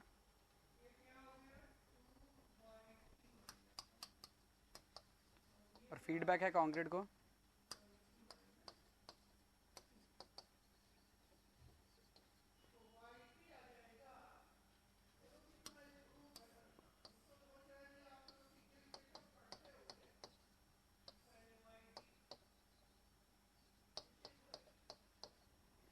ओके, तो अब बस थोड़ा ध्यान से देखें यहाँ पर क्या लिखा हुआ है। ओके, तो इस क्वेश्चन को देखें, pulse technique for testing concrete, it is assume that, क्या अज्यूम किया है उसके अंदर पर, है ना, क्या अज्यूम किया हो आप उस चीज को देखें। सबसे पहले क्या अज्यूम किया गया है, पल्स वेलोसिटी, वेलोसिटी जो है उसका सीधा रिलेशन है किससे, कंप्रेसिव स्ट्रेंथ से। Velocity is directly proportional to frequency, sorry velocity is directly proportional to strength. Clear है, ये विजिबल नहीं हो तो बता दो भाई, ये 3050 है ना।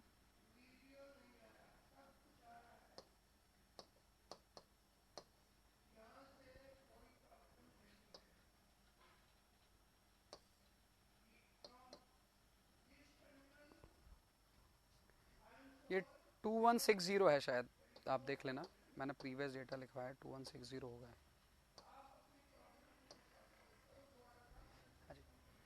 अब फ्रीक्वेंसी ऑफ पल्स, क्या फ्रीक्वेंसी और वेलोसिटी सेम होता है?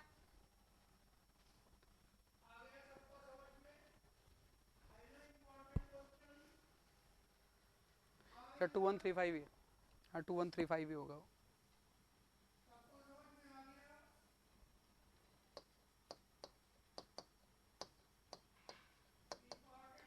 पहली बात, frequency of pulse velocity is proportional to compressive strength. क्या फ्रीक्वेंसी ऑफ पल्स और वेलोसिटी दोनों सेम होता है? सेम होता है क्या? नहीं, बिल्कुल नहीं होता है। क्या होता है फ्रीक्वेंसी भाई? फ्रीक्वेंसी क्या होता है? फ्रीक्वेंसी क्या होता है? साइकिल पर सेकंड। आपके पास पर जो भी आपने यहाँ पर यदि आपने एक वाइब्रेशन जनरेट किया, एक वेव जनरेट की, तो वेव आपके पास पर वो एक जो साइकिल रहता है वो पर सेकंड में कितना होगा, that is about the frequency. Upon frequency के बारे में बात नहीं कर रहे, अपन वेलोसिटी के बारे में बात कर रहे हैं। वेलोसिटी से डायरेक्टली रिलेशन है। Time taken by pulse in proportional to modulus of elasticity. Modulus of elasticity से भी कर लिया, चलो modulus of elasticity is square root of compressive strength से रिलेटेड है। तो क्या टाइम टेकन बाय पल्स, जितना ज्यादा टाइम लेगी वेलोसिटी उतनी कम होगी, कंक्रीट उतना पुअर होगा। इनवर्स लिखा है इनने, गलत लिख दिया इनने, उल्टा लिख दिया है ना। इनवर्सली प्रोपोर्शनल लिख देता तो सही हो जाता है ये वाला। Amplitude of pulse is proportional. तो क्या एम्पलीट्यूड को ही वेलोसिटी बोलते हैं?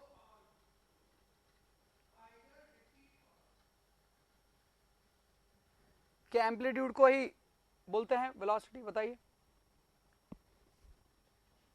नहीं बोलते हैं।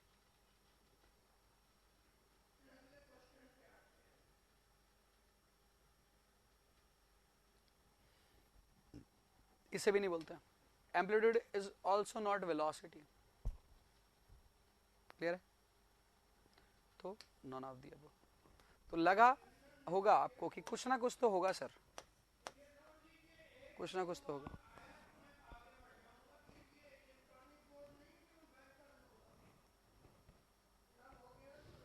क्लियर है बात सभी को?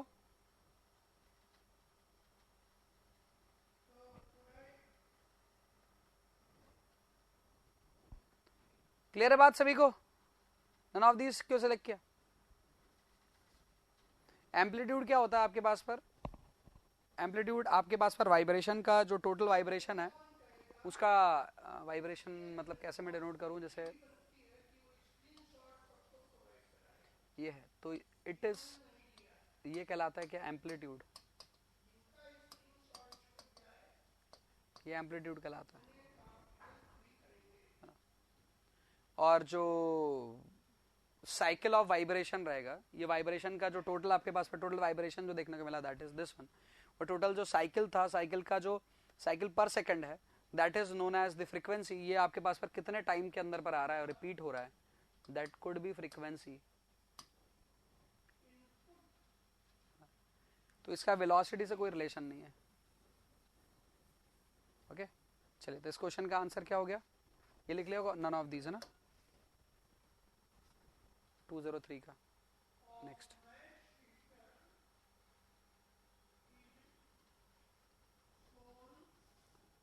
in a mix if E is the amount of air interned and V is the reduction in quantity of water, the reduction in solid volume of sand is given by, if E is the amount of air entered and V is the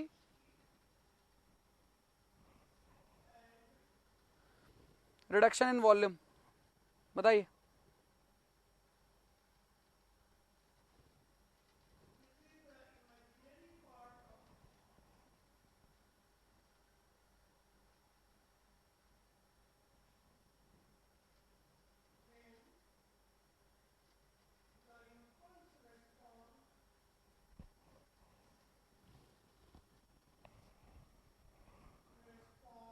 कौन सा समझ नहीं आया जितेंद्र?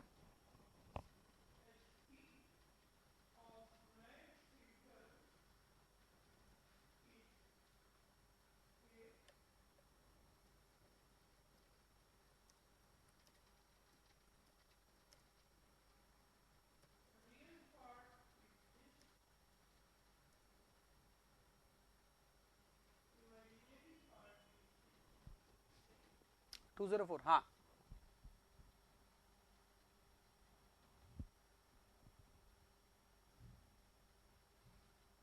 हाँ जी, क्या लिखा है? If E is the amount of air in turn, है ना, ई जो है अमाउंट ऑफ एयर है ना, and V is the reduction in the quantity of water, और वी जो है,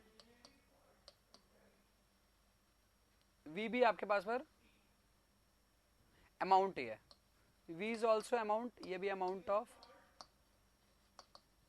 ऑफ एयर है, और V is the amount of water है, ठीक है। The reduction in solid volume of sand क्या होगा?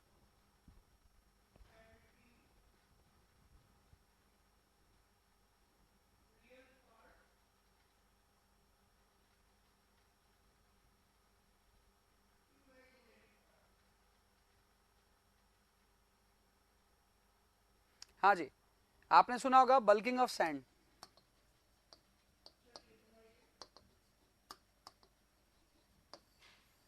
क्या होता है बल्किंग ऑफ सैंड में? बल्किंग ऑफ सैंड सुना है क्या? क्या होता है बल्किंग ऑफ सैंड में, बताइए मुझे। बल्किंग ऑफ सैंड सुना है नवीन? उसमें क्या होता है? उसमें जो वाटर होता है, वो वाटर क्या कर देता है, सॉलिड की हो क्या कर देता है, सॉलिड के बीच में क्या क्रिएट कर देता है, स्पेस क्रिएट कर देता है ना।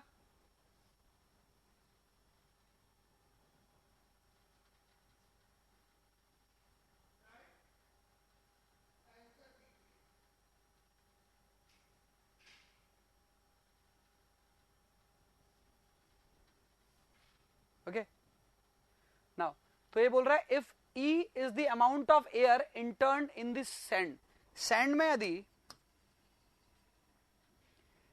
यदि आपके पास पर क्या है, एयर है, सैंड प्लस एयर है, सैंड प्लस एयर है, और क्या है, V is the reduction in the quantity of water,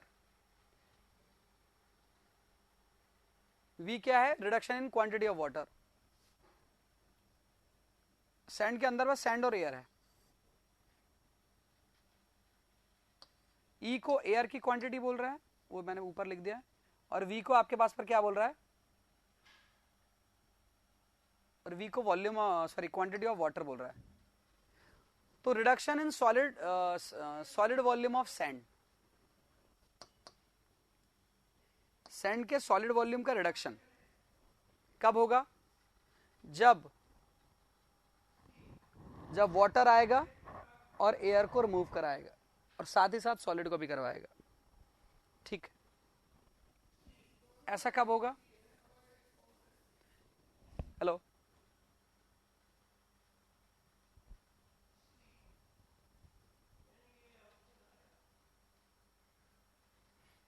तो यहां पर क्या होगा, यहां पर जैसे ही वाटर ऐड होगा,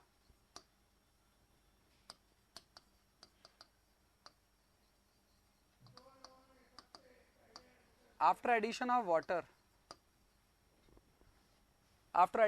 क्या होगा यहां पर, after addition of water air will be removed, या air removed by water,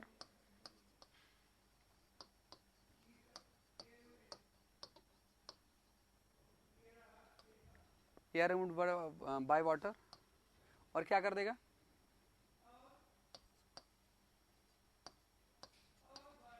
sand may be removed by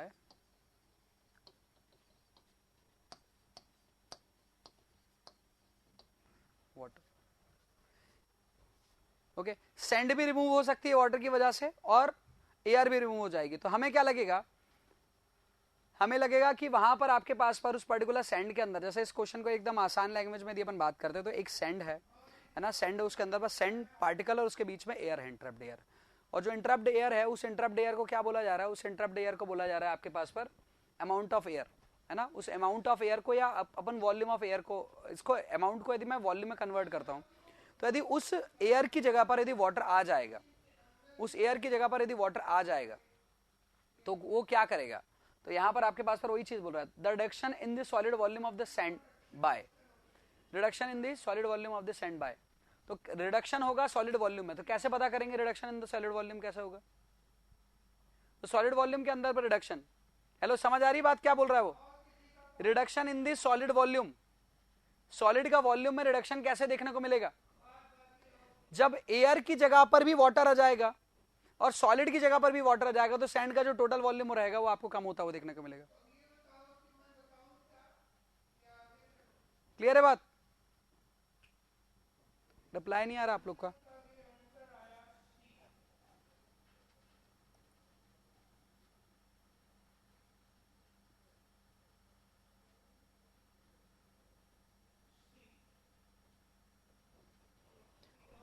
जो एयर है उस एयर की जगह पर भी वाटर आ जाएगा और आपके सॉलिड की जगह पर भी वाटर आ जाएगा। जितेंद्र के अलावा बाकी लोग? हाँ जी बताइए।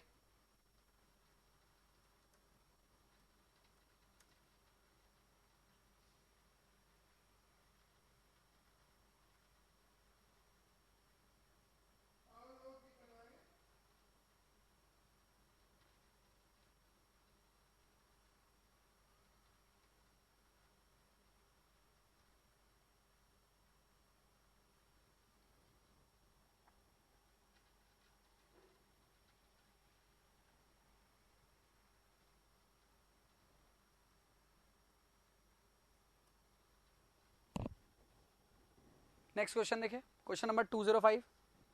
ये क्वेश्चन जेई में आ चुका है, अभी इसमें ईयर नहीं लिखा, लेकिन ये जूनियर इंजीनियर एग्जाम में आ चुका है। इसका क्वेश्चन आप लोगों ने कभी ना कभी किया होगा।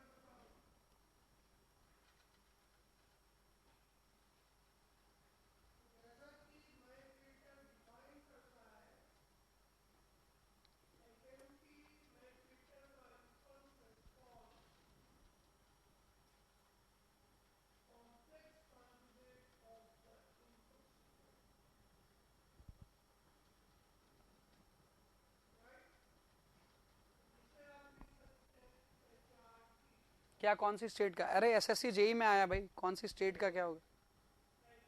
Percentage of fine aggregate and combined aggregate is equal to, याद है आप लोगों ने निकाला है यहां से रिलेशन, एक्स जेड और जेड वाई सबका स्पेसिफिक मीनिंग है।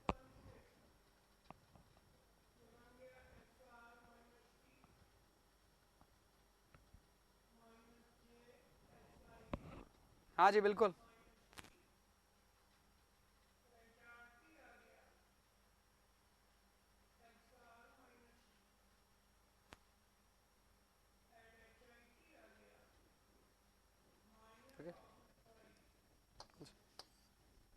ऑप्शन है।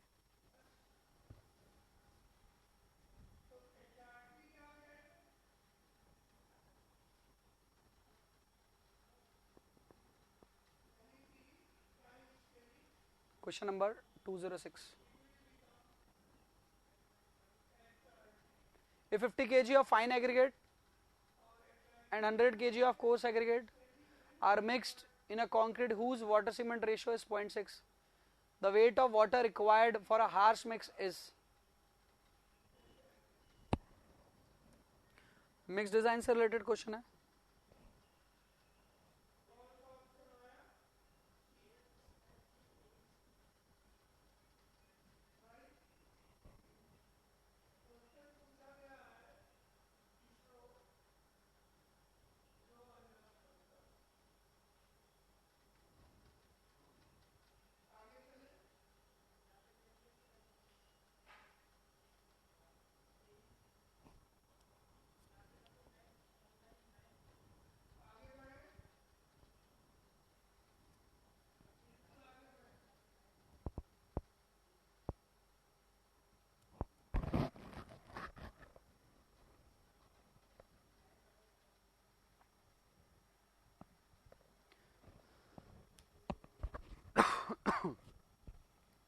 हाँ जी नवीन, 206 का आप बता रहे हो ऑप्शन सी, बाकी लोग बताइए।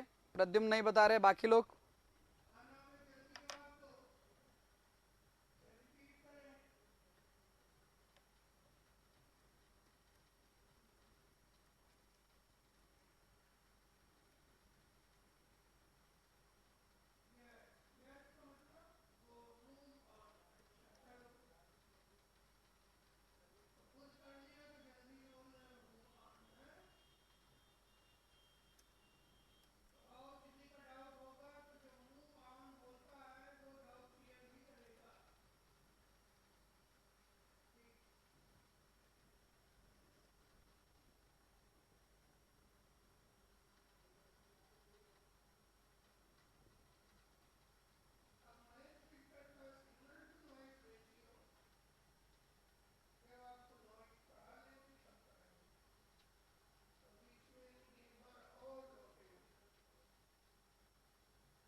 हाँ जी, मैं कैलकुलेट कर कर देखता हूँ इसका कितना आएगा पर 50।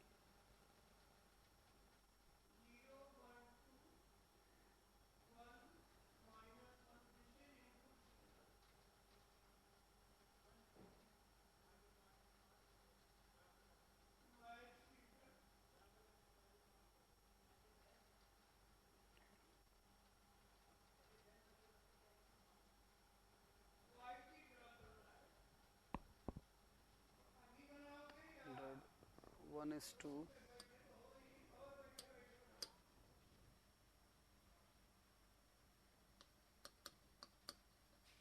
50 kg fine aggregate coarse aggregate 100 kg, ये इसका डबल हो गया।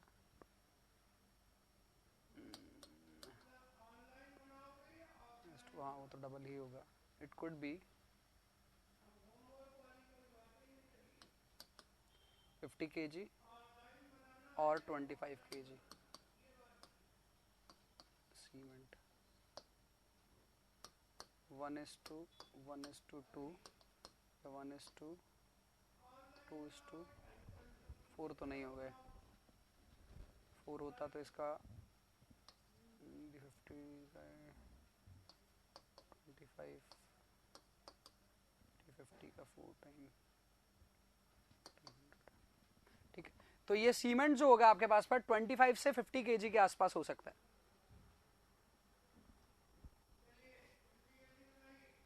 हार्श मिक्स नहीं, आपको तो एक एटलीस्ट बनाना है। अब हार्श मिक्स पहली बात तो समझते हैं, लेकिन उसके पहले आप देखें, जैसे मैंने यहां पर रेशो निकाला, हेलो, यहां पर देखें मैंने क्या रेशो निकाला, यदि आपको समझ में आया हो तो मैंने क्या किया बताता हूं। फाइन एग्रीगेट, कोर्स एग्रीगेट और सीमेंट। पहले सीमेंट निकाले, क्योंकि सीमेंट से ही आप लोग निकालेंगे वाटर, सीमेंट के बैग से, है ना। तो ये है आपके पास पर 50 kg, ये है आपके पास पर 100 kg। ठीक है, तो ये कितना हो सकता है, ये तो यह हो सकता है 25 kg और 50 kg। 1:2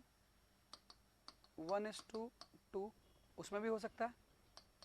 ये 50 kg के अकॉर्डिंग, 25 kg के अकॉर्डिंग कितना हो सकता है, 1:2:4।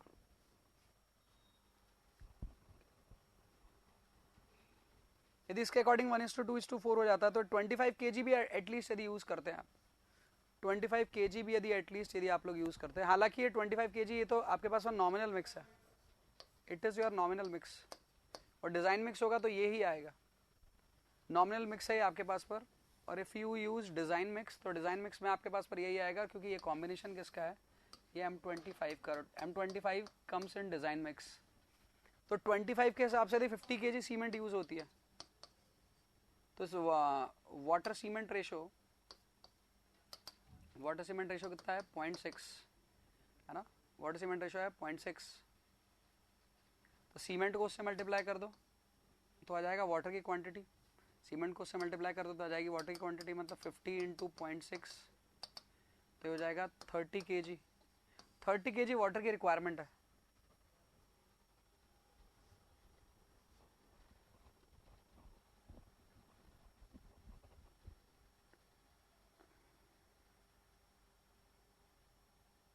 I have to check formula, एक मिनट। 0.3 + 0.1,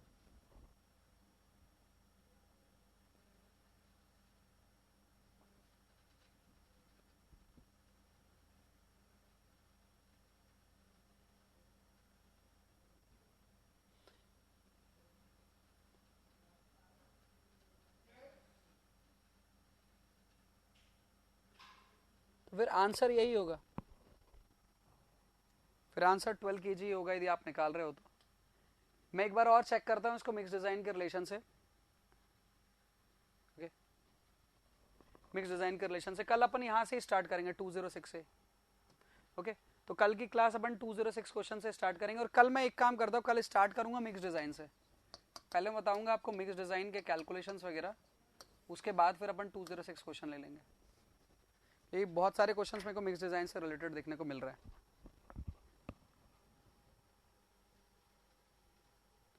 ओके चले, सो आज की क्लास अपन यहाँ पर एंड करते हैं और कल स्टार्ट करेंगे सेम टाइम पर। आप लोग थोड़ा टाइम पर आ जाइए। ज्योत्सना का शायद कुछ प्रॉब्लम चल रहा है, तो आप लोग पूछ लीजिए क्या प्रॉब्लम है उसका, तो वो शॉर्ट आउट करा लीजिएगा। ओके चलिए, कल मिलते हैं। Bye bye, good day.